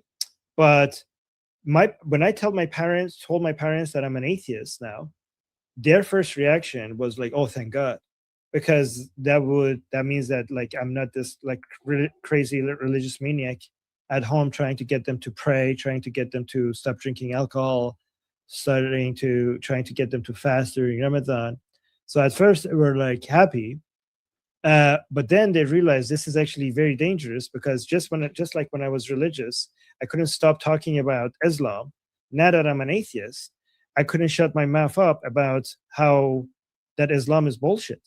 And my parents thought like, okay, our kid is going to die pretty soon. Like if he keeps talking about this, like, because I would go to school, I would talk about it to my friends. I even challenged my teachers a couple of times, and people were like, okay, I got arrested one time. I don't know if you want to. Okay, so one time I got arrested because I was in a car with a girl, and I got arrested, and they took me to the police station, and the guy there, the officer or whatever his role was, he started lecturing me about like, this is wrong. What are you doing? This is not Islamic. You need to be a good Muslim boy and everything. And I was like, I was just talking and talking and talking. I was getting so bored with his bullshit. So at some point I was like, listen, all those rules are fine for you, but they don't apply to me. And you're like, what the hell? What do you mean? I was like, those rules are for you. They don't apply to me. And he was like, why wouldn't they apply to you? And like, because I'm not a Muslim. So they don't apply to me. And he was like, what do you mean you're not a Muslim? Weren't you born a Muslim? And he could have In a died Muslim right family? there. And I was like, yeah, but I left Islam. So those rules are for you. Why are you like, stop lecturing me about that? And then he stopped talking and he was looking at me as if I was like crazy. And then after a little bit of pause, he told me like, I think like, it's not exactly the same words, but basically it translates to, listen to me, little shit. Don't you ever repeat those words ever again. You're going to get yourself killed. I can destroy your life right now with my pen because you said that. Like, are you out of your mind? Why would you say that? And then when my mom came to pick me up, he took my mom and he told her that your son just told me something, and I'm not going to repeat it, but you need to control your son because your son is going to get himself killed if he says what he just told me. And actually, that man probably saved my life because he actually scared the shit out of me, and I didn't. Basically, I was more cautious ever since then. But yeah, my parents were concerned, and also they were encouraging me to leave Iran. You know, I went to university inside Iran when I finished my high school. I actually went to Tehran University, which is one of the best universities in Iran. But after 1 year university, I didn't like, because I was there to study like my field of study, and they were forced teaching us Arabic, they were forced teaching us like Quran and religion, and I was like, at that point I was like kind of allergic to anything Islam related, and I'm like, you know what, I'm out of here, I want to leave. And when I told my parents I want to leave, people were like, yes, get out of here. So I left Iran and I continue my studies somewhere else. But yeah, so that is, here's another thing. When I was inside Iran, I started this group, Atheist Republic, without actually having my name on it, and it soon became the world's largest group for atheists. Immediately, even though I was started it inside Iran, it had 2.5 million followers. But then eventually Facebook took it down because it was too anti-Islamic. But so they took it down. But we grew to be the largest platform for atheists. Wow, globally, Facebook. even though it started with the most unfriendly place to atheists, which is interesting. But yeah, That is interesting. And now, are you still atheist? yes. Fair enough. I'm going to pray for you. Pray for you. I hope you find Jesus. Yeah. But with that being said, I love what you're talking about, and I'm glad that you had the courage to stand up against the RGC and all of everything that goes along with that. I mean, that takes a lot of courage, to say the least. So, I mean, you're a perfect Christian already. We're going to get you over to this side one way or the other. With that being said, you know, no, let me actually say I'm open-minded, and I'm always open-minded to change my opinions, and I'm always up for a good discussion regarding views.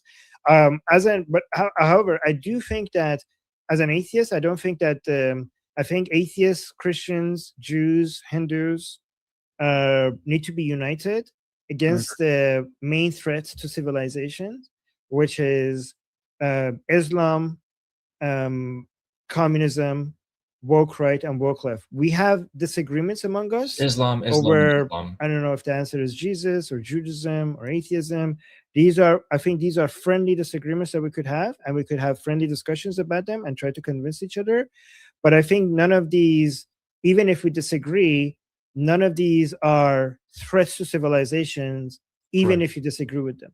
I think Islam is not just a religion, it's a world model that is in competition with other world models, and so is communism.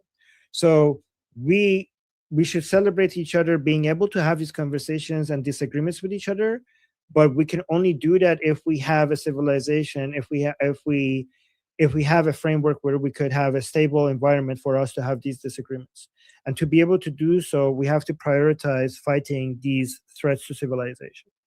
I couldn't agree more. And, you know, what it comes down to is personal liberty, right? Look, I don't care what religion you are or whatever else, but what it comes down to is that as Christians, we believe that God imbued man with individual freedom of choice. And who am I to take that away from everybody? And that is what's different when it comes to communism. And when we get to elements of radical Islam or Islam, that you don't have a choice. At a certain point, people no longer have a choice, and you will convert. And we'll talk more about that.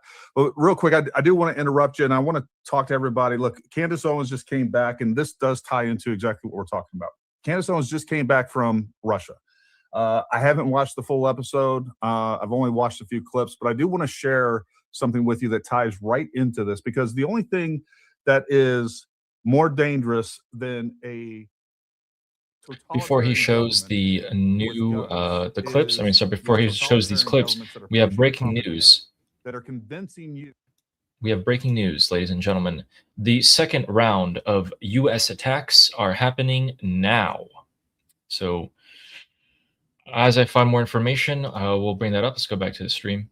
They give their bodies and they just wanted to help. I can't explain it. It was just like, it was something that was so beautiful that happened in this moment. And so I'll keep you posted, but that happened in the background. And anyway, the audacity of the gaslighting, I guess, sort of became this undercurrent theme, which rather neatly threads into Zionism, what we're seeing today, my broader experience in Russia, right? The audacity of the lies that they tell. It should just be studied. Just listening to that right there. They just don't care. Putin personally invited Candace to participate in this. We are all acknowledging right now that we are an occupied state. These people behave. Stop it right there. There's so much more. I got a bunch of other clips. I'm not going to play them because I don't want to interrupt this interview with Armin. I think it's so important for Americans to know what's going on in Iran, and definitely from a firsthand point. But real quick, I do want to take you to this other post that I talked a little bit more in depth about this. And, you know, I was expecting Candace Owens to come back and kind of ease into this just a little bit, but that's not what we have. Immediately, as soon as that camera hit record, what we're hearing is straight up Dugin and Russian propaganda straight from her. The U.S. is bad. Russia is good. Jews run the U.S. For you to sit there and say that the United States is a Zionist occupied country where you're hearing nothing but lies about Russia blows my mind. Like, how ignorant of a society do we have to be where people don't even understand the inner workings of actually what's taking place in Russia? What I want people to do is I want you to look this stuff up for yourself, and beyond what I'm going to hit some of these real quick, but do your own research, know the facts. I want you to look up these independently verified metrics comparing U.S. to Russia. Human Freedom Index, look that up. Economic freedom, press freedom, economic mobility, quality of life indices, religious freedom. I am so thankful that we live in a country where a U.S. citizen and all right, to give you guys a quick update on the second round of United States attacks on the Islamic Republic. Jask, the port city of Jask, just southeast of the Strait of Hormuz, is once again being battered by explosions. We are also seeing that they are also targeting air defense batteries and radars once again. Okay, so it seems like they have this guise of self-defense, and they're attacking anti-aircraft stuff. Okay, that's all we know so far. Here's the reality of it. Where she went, the whole point of that was to push BRICS. Folks, BRICS is completely designed to completely replace the US dollar as the standard. And again, you think $5 gas is bad. Wait till you have $20 gas. Wait till we can no longer project the economic might and power that we do in the US to be able to hold off the evil countries like Russia, China, Iran, and many more, by the way. This is the globalist agenda repackaged for the right. And it sickens me down to my core that an American would go over there, talk about this, just completely ignore and omit all the real problems that Russia has when it comes to personal liberty and freedom, economic freedom, religious freedom. Like, there's no comparison. It doesn't even come close. If I heard her sit there and say those are all lies, and where it really goes down to, these are all Jewish lies that they've created. Folks, communism, where did we go wrong in America? We're suddenly in 2026. Now, like, communism is kind of a... Okay, you know what? It seems like he is bringing up these points that his audience clearly disagrees with, right? Which, I mean, we kind of do as well, right? But then he wants his audience to see that an ex-Muslim also agrees with them. So basically, Gary, this guy's channel, is trying to show his audience that they are not so, like, they're okay to hate Islam. Like, they're okay to be anti-Islam. Because look, Armin used to be Muslim, and now he's not. And he agrees with us on the same points, and he thinks the same way that we do. So, you know, you guys can say openly that you're anti-Islam. I think that's what he's trying to eventually reach here. We don't deserve to be the superpower of the world. Everything that we do overseas, we're causing more harm than good. All these people that hate us in the world is not because they hate us. It's suicidal empathy. Folks, I'm reading Gad Saad's book, started last night. You need to read that. It shows you exactly what's going on right now. It's this idea that we are victimizing everybody out there, when in reality, we are holding back evil, just like America has always done since its inception. But Armin, you know, again, coming from a place like Iran, like what's your take on all that? I mean, it's amazing how people who pretend to be pro-America are celebrating all of America's enemies and attacking America's allies.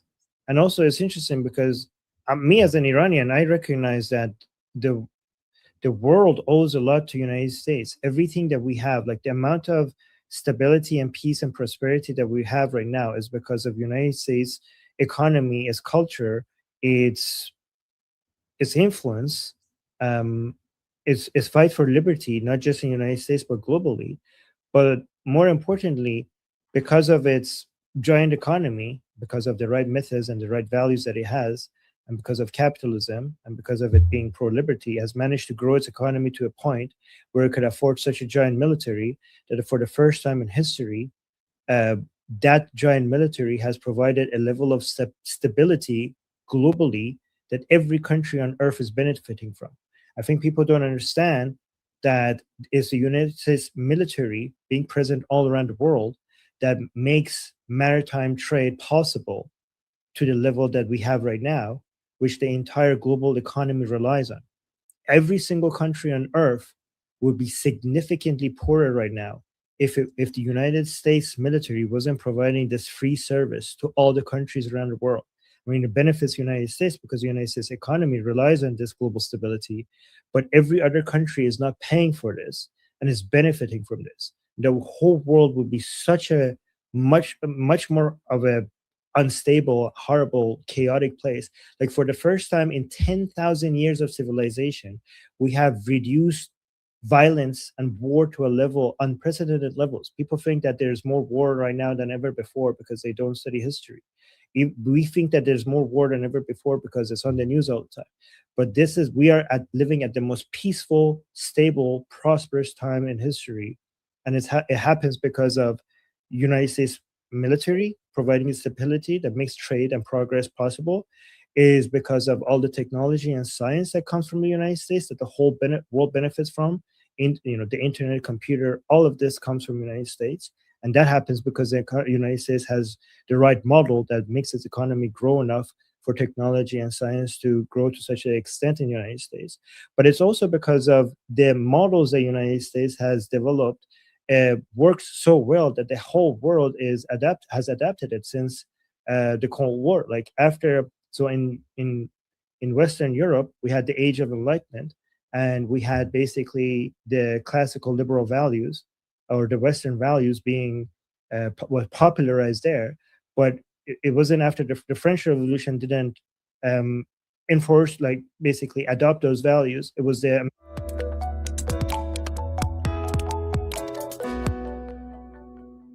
standards, and United States was the first country that was founded properly based on those values. And everywhere else in the world right now, to some extent, some more, some less, is abiding by that value. Like the whole nation state model was created, the whole nation state model that now covers the entire planet was first put in practice by the founding of the United States. So everywhere you have a parliament, everywhere that you have, three branches of the government, everywhere that all of this comes from the United States. I mean, it was created in Western Europe, but it was put in practice most effectively in the United States. And after World War II, all of these standards were put in place in the Western world. But after the Cold War, it basically, after World War I and World War II, it became dominant in most of the world. But after the fall of after the Cold War and everything, it's now the dominant model everywhere. So after defeating communism, the Western model that was championed by the United States became the dominant model everywhere. And everywhere on the planet now, one way or another, we're following this model. And the American culture, people say like, Westerners have no culture, but the only reason why they don't see it is because it's like fish swimming in water. It's so ever present everywhere that they don't even see it, that everything everywhere in the world, from Indonesia, from to Bangladesh, even in Iran, even the fake versions of it is a copy of United States model. Like even in Iran, where you have fake elections, we have the parliament, you have the 3 branches. It's a fake version of it, but it's a fake version of what was created in the United States. But everywhere else that is more, like every country that is more successful, they're more successful because they more closely are implementing the standards that were popularized by the United States. Like, for example, if you look at Japan, South Korea, Taiwan, Western Europe, everybody that gets closer to the United States in their model and also becomes better friends of the United States benefits from it. So I think like the United States is the sun where all the other countries are like the planets orbiting it. And everybody, like without it, nobody would be able to be in their own orbit. Like it's necessary for the whole world. And the world doesn't appreciate it because it's just so used to it existing, and they're benefiting. It's so ever present everywhere in the world that people can't even understand its absence, and that's why they don't appreciate it. But I think the whole world owes a huge debt to the United States. Yeah, it's almost like we're a shining city upon a hill. Yeah, and I would even, that's a good reminder to us as citizens too. It's like I feel like the further that we get away from the principles that we were founded upon, like we're becoming more like these third world countries. And to some degree, the United States has been in decline since the 50s and 60s. And I would say that's because we've had this injection of this globalist ideology, communism, specifically socialism. And I would say you can definitely track our decline, proportionally to how much we've implemented socialism, communism, all these different mind viruses that, our culture is starting to take hold of. And, we need to remind Americans, like, we need to get back to the founding principles of this country if we want to continue for this country to exist, to dominate the world. Because if we don't dominate the world will dominate us. And let me tell you something, there is no better option out there than the United States. True. I do think the United States is not declining, though. I do think the United States is getting stronger and stronger. I think the United States has gone through periods of ups and downs, but if you zoom out and look at it, I think their dominance and strength, like the gap between United States power and the rest of the world, is widening every single year. Yeah, I'll buy that to some extent. I do think that can be true while we're still declining. And what I mean specifically is, manufacturing in this country. We continue to have additional reliance on outside of our own borders. We saw that definitely during COVID, right? Everything from medical devices to medicine. Suddenly, What do you guys think? Do you think the United States is growing in power or declining in power?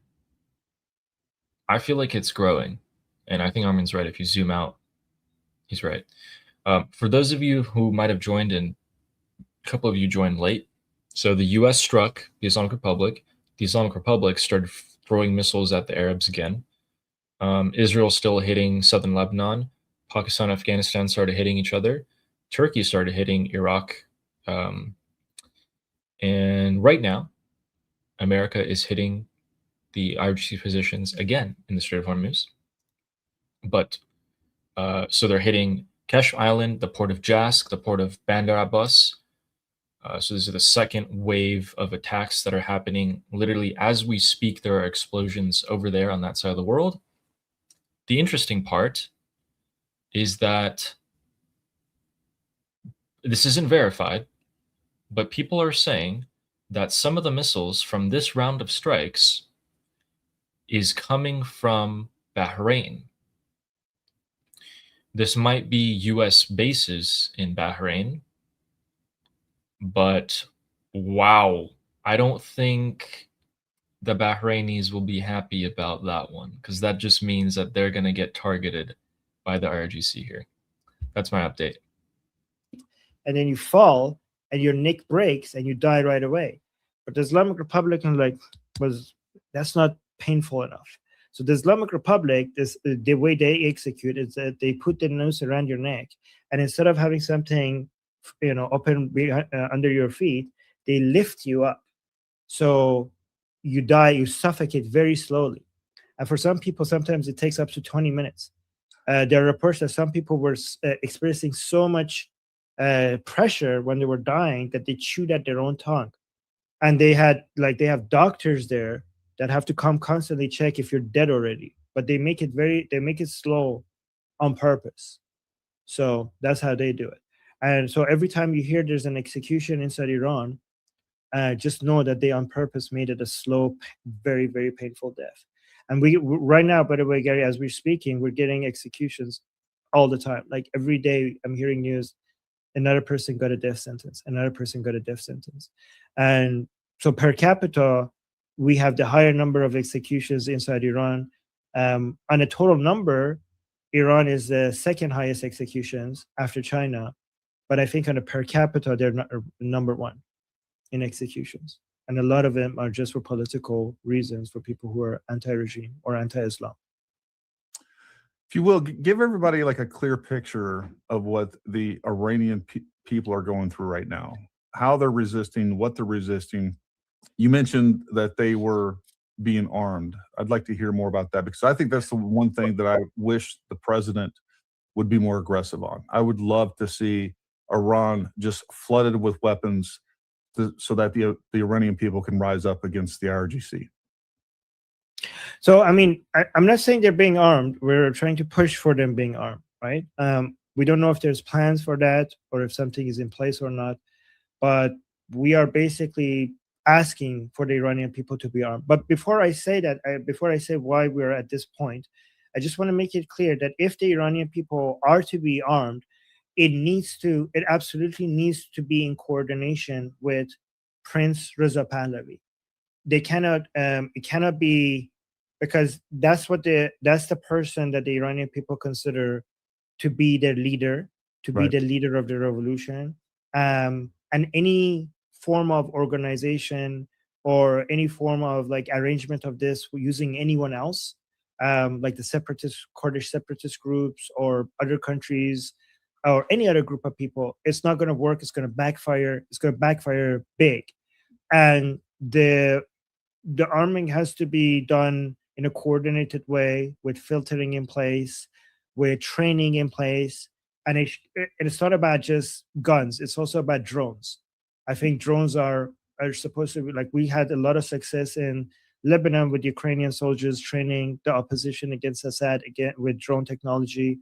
And that was really effective against Assad. So we need something similar in Iran with drones. And drones are becoming more and more user-friendly and easier to train on. And I've heard like somebody who's not experienced with them, within 4 to 7 months of training, will be able to use them pretty efficiently. And I think that is something that the Islamic Republic doesn't really know how to defend against. If we had a whole bunch of like drones being operated on Iranian soil by Iranian people. But obviously, all of this has to be done with coordination with Prince Reza Pahlavi. With regards to how we got here, is that this is how the Iranian people have demonstrated that they are willing to do what's necessary to topple the regime. In early January, the whole world watched them come out in the millions, unarmed against an armed regime.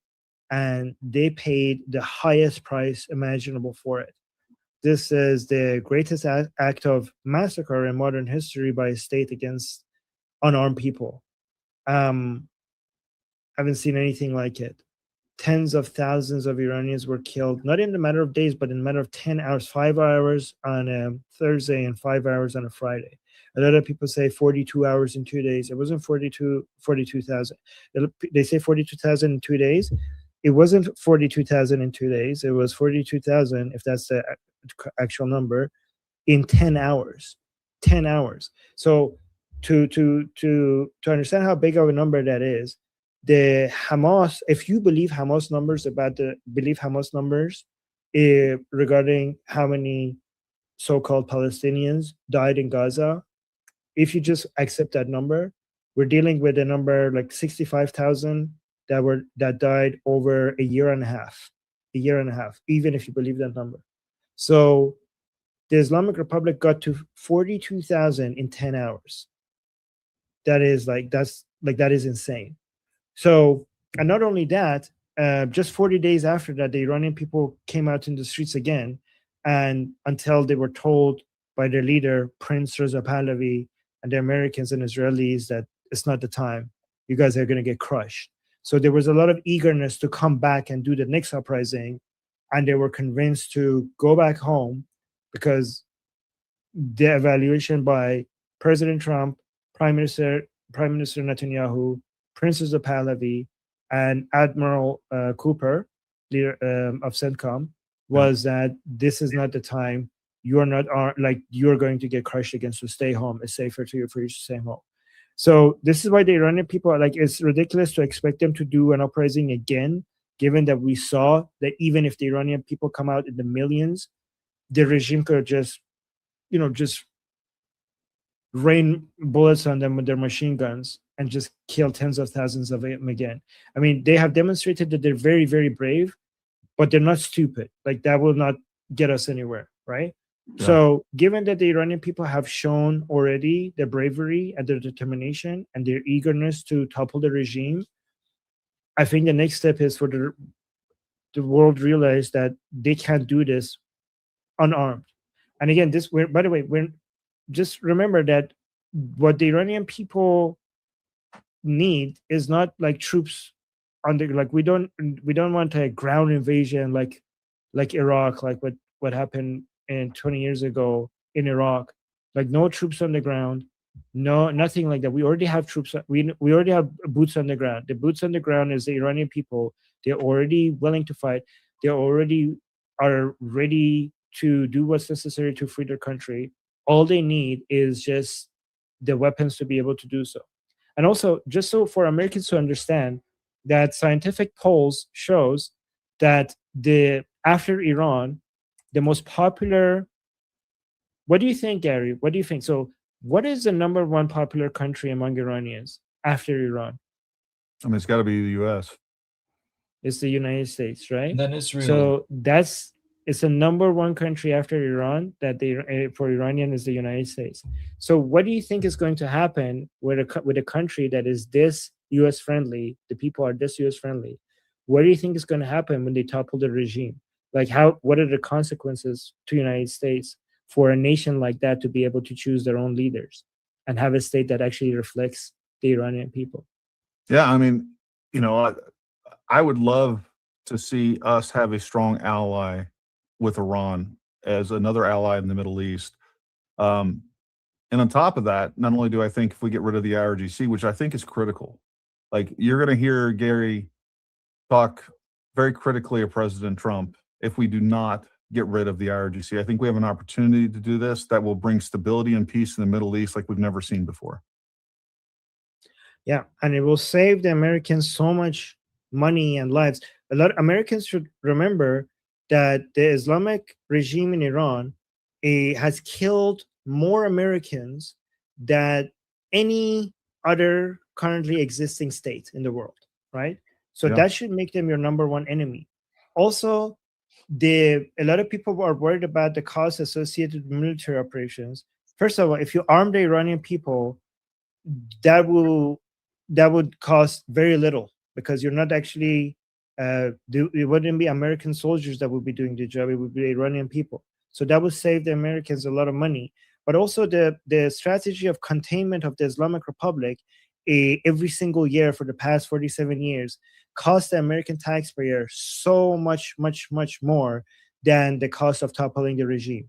And it's not just the cost of toppling the regime that is very low compared to having the Islamic Republic as your enemy.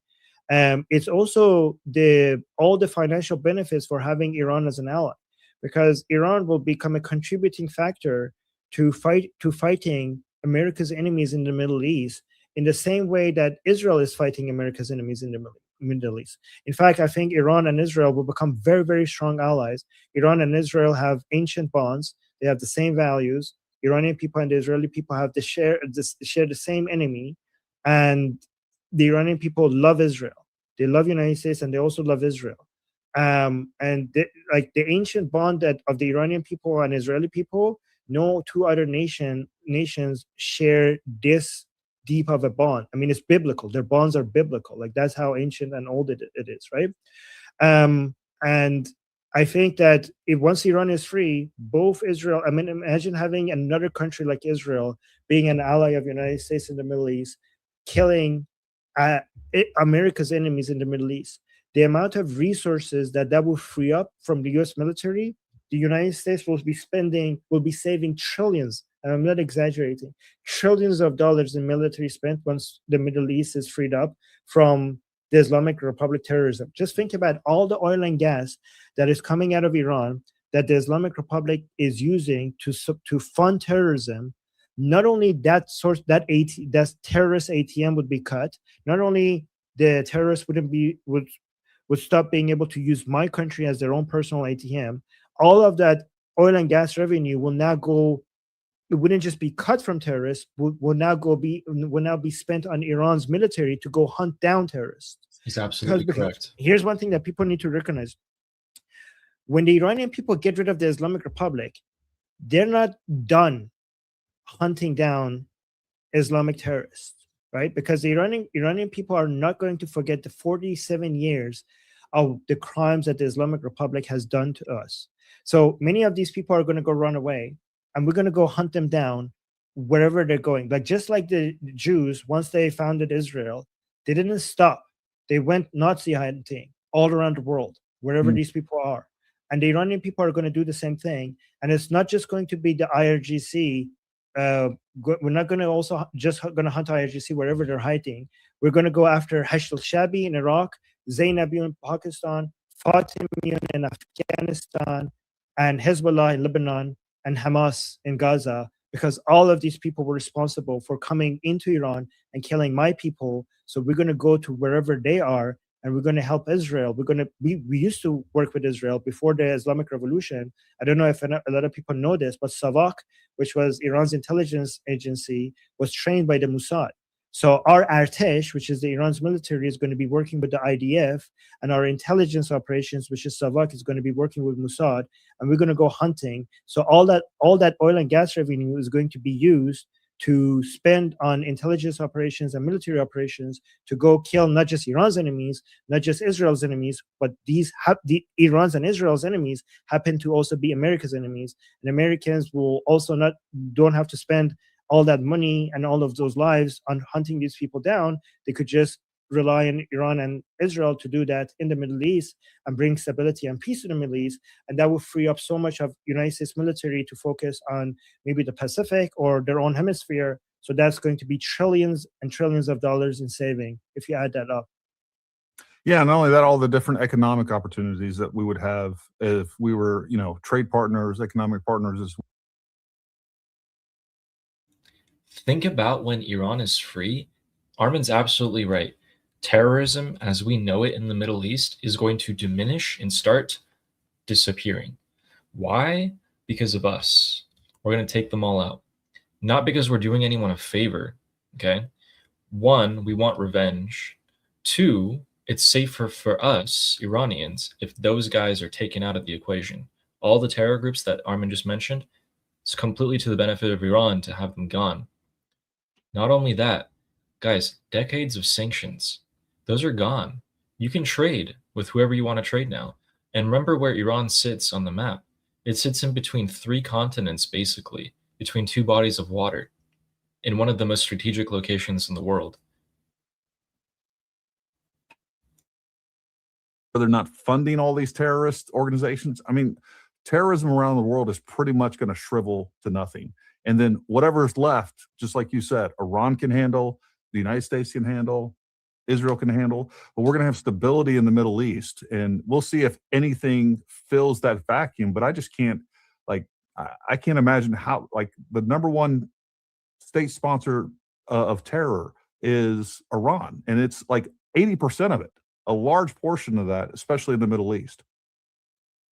Yeah, I mean, you're so right. I mean, I'm sure some terrorist elements will remain, but every single terror, as you very correctly pointed out, every single terrorist group associated with the Middle East and also in other places gets their funding from Iran, from the natural wealth of the Iranian people, instead of being spent on the Iranian people, is being spent on these terrorist groups.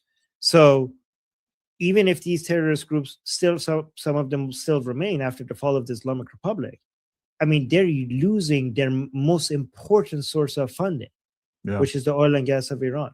And not only that, that's going to be, that same oil and revenue is going to be spent on military operations to hunt them down. So that would be devastating. So obviously nothing is going to completely wipe out terrorism completely, but it's going to be night and day. Like, it's going to be so much less significant. I mean, like, the Nazi regime in Germany fell. Are there still Nazis in the world? Of course there are still Nazis in the world, but it's nothing remotely, like, it's not even close to how it used to be, right? I mean, there's still communists around the world, but this is not at all resembling to what the world was like when we had the Soviet Union and and Mao and stuff like that around the world. So it's so much better. So it will become so much less, and it will also prepare United States it will put United States in such a perfect position in this Cold War that we're entering between United States and China. Having Iran flip from a CCP and Putin ally to a US ally, I mean, United States is already in a very good position for this upcoming Cold War between United States and China. But I think if we get Iran, which is such an energy-rich and rare earth mineral-rich country, to switch from being an ally of Putin and CCP to being an ally of United States, they put United States in a very, very comfortable position for the upcoming AI and robotics race and the new geopolitical global order that we're about to enter. I think the dominance of United States, I mean, this, when it comes to AI and robotics, the main inputs are rare earth minerals and energy for the country to have the upper hand. And United States was very wise to make sure that Venezuela becomes, is on US's side before we move further into this new chapter of world history. But Iran is also very energy rich. It's a very key strategic area. It's right in the connection between 3 continents, and the United States cannot afford to let Iran be a proxy for Putin and more importantly the CCP. They just can't afford to let that be the case. So that has to be solved.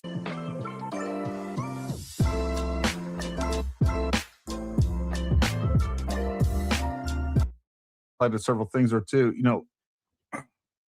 Not only is Iran killing Americans, but like they're killing thousands, tens of thousands, and they're responsible for the deaths of tens of thousands of not only Iranians, but those in Gaza and many other places. Like October 7th wouldn't have been able to happen if it wasn't for the funding and the material support that Iran has provided to Hezbollah and all the other terrorist organizations. And so like the 60,000, whatever the number is in Gaza, like those people would still be alive. And chances are Hey, can you guys hear me? I'm going to give you guys some updates here. So I don't know if I was trying to talk over the stream there. I thought I was muting it, but there are a second round of attacks from the United States on the IRGC positions in the Strait of Hormuz. So more explosions in Bandar Abbas, Kesh Island, and Sirik, and the port of Jask as well. So the same 4 locations that were being hit before are being hit again repeatedly. And the IRGC is coming out with the regular propaganda saying that the U.S. has hit water tank and water treatment facilities and such, so that that's open for them to now hit as well in the Middle East.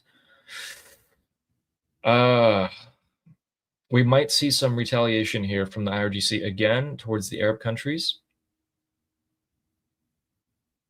And that is pretty much the updates as of the last 15-20 minutes here. Someone also found some IRGC trucks hiding in a tunnel and took some pictures of it. So I guess that location is now going to be in Pune Tunnel, Loristan. So that is also shared. I'm going to show you guys what that looks like here. So these are some IRGC vehicles, some trucks. I'm not exactly sure what's in them because what it looks like could be anything. And this first truck has a half open door, but the other ones are more closed. And those could be pretty much anything there. These are deep inside, and that's infrastructure. So this is going to be tough to hit, but think about it this way. If those trucks stay in there and they don't come out, they are as good as useless. If they do come out, they will probably be seen because now this tunnel right here, Pune Tunnel in Loristan, is going to be identified immediately and is probably going to be watched. This is great. Whoever took this is from right now. This is from like past 30 minutes. Whoever took this picture or these pictures, you're doing everyone a favor. So this is great information here. Whatever's in those trucks are never going to see the light of day again. And if they do, they will be blown to smithereens. Also, I'm going to have to message Armin here and ask him to ask that guy not to copyright strike us, because I guess we were sharing his stream there. So hopefully that turns out okay. I would prefer if the stream doesn't get taken down. And that is round 2 of the retaliatory strikes. Now it seems like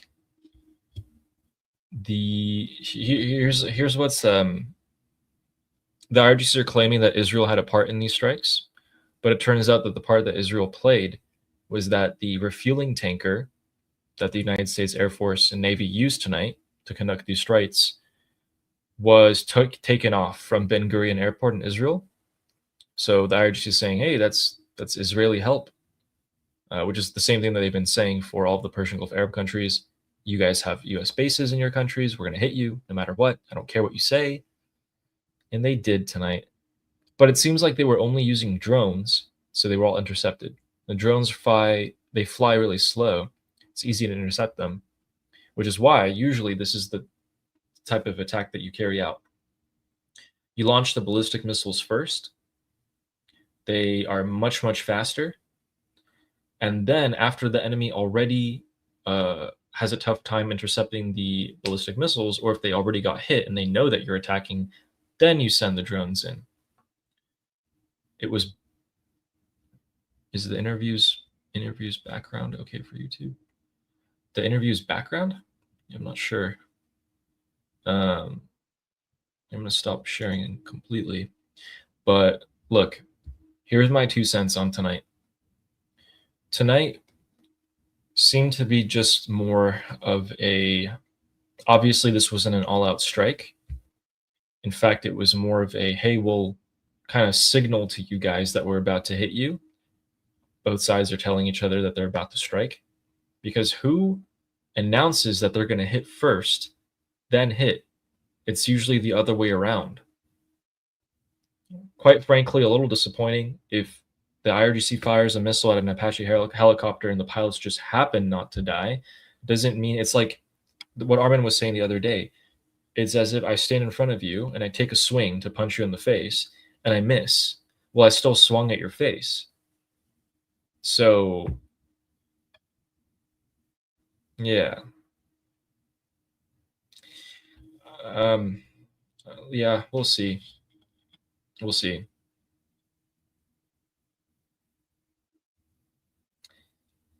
If that's all they did, they just hit the ports of Bandar Abbas Jask and a couple of bases on Kesh and Sirik. They hit them hard, but we've been seeing a lot of that. I'm not sure that's going to change the IRGC's position on things. In fact, what it's going to do is, for their own supporters, it's going to make them pretty upset. Now the regime supporters are going to say, well, we have to respond. I would be very surprised if the IRGC doesn't launch missiles again tonight. I'm pretty much counting on it, actually.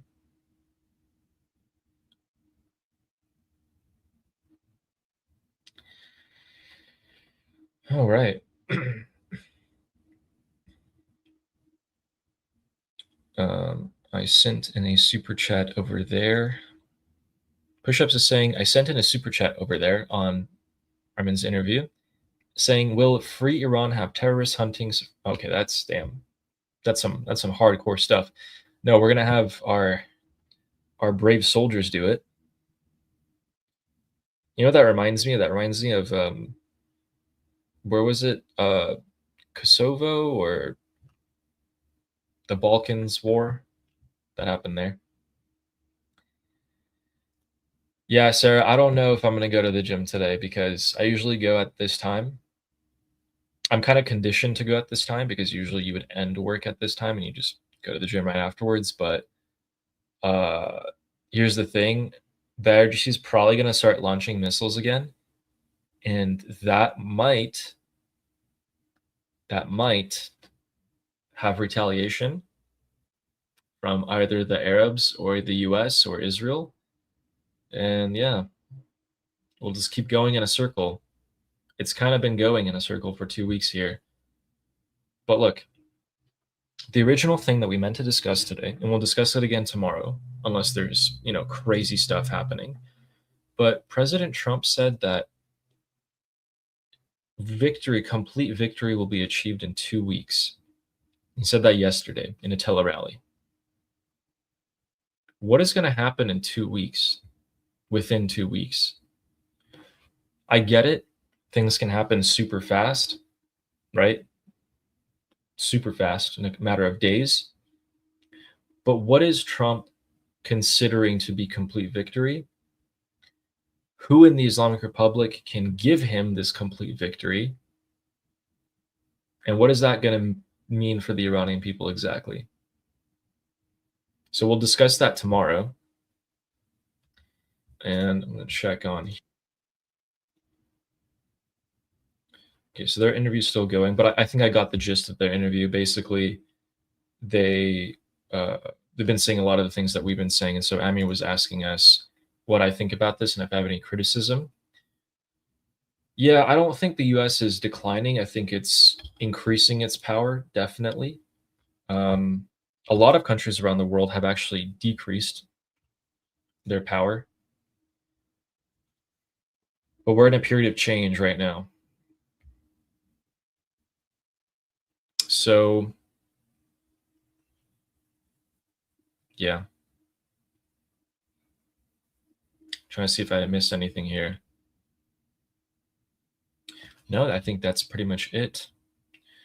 Well, we have a super chat here from Vrij Boer van de Velde. He said, I ain't even Iranian, but I was offended on y'all's behalf when I saw IRGC saying Javid. Yeah, Javid Iran, they were saying that. Ain't nothing Javid about him. No, there ain't. You know your chants are working when the IRGC are stealing them. Disgusting. They do this every time, guys. But most of you might know, but some of you don't. Every time that the Islamic Republic is under pressure and they think that they need some sort of advantage, they go straight back to being like, hey, we're all Iranian here. And then boom, everything's good. And they go back to, hey, put your hijab back on. Hey, you can't dance, you can't sing, you can't talk to boys or girls, you can't do this. It's just a cycle, and they're always going to do it. These people are just completely evil.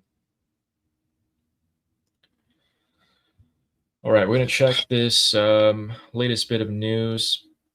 Everyone's catching up on the news that there's powerful explosions in Bandar Abbas. We've been saying that for a while. Iraqi channels are saying the same thing that they've been saying for a few hours now, which is that American fighter jets are flying in the skies of Iraq. Yep, we've been saying that.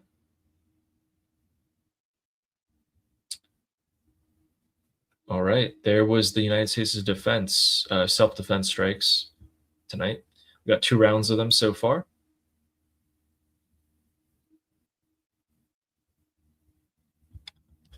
In this 2 weeks, guys, what is going to happen in this 2 weeks?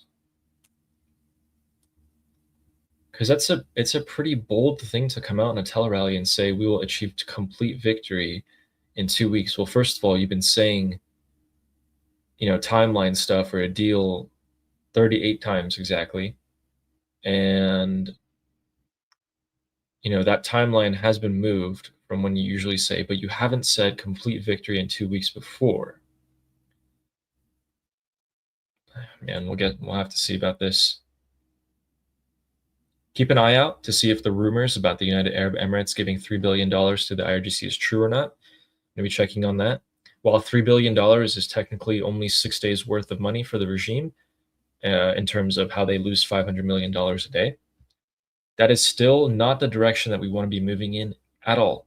And I don't like that precedent at all. That is all I believe that's going to happen for today.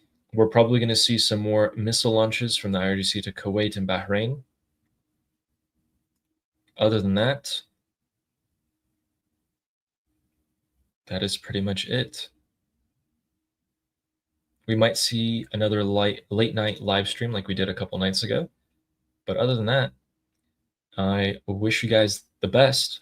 And I just remembered I'm going to say what Armin's said. So, Amir Zul Chai. Slava Ukrainia. Cuba Libre. Long of America. Jobbik Shaw. And Payan de Iran. Have a good night, guys.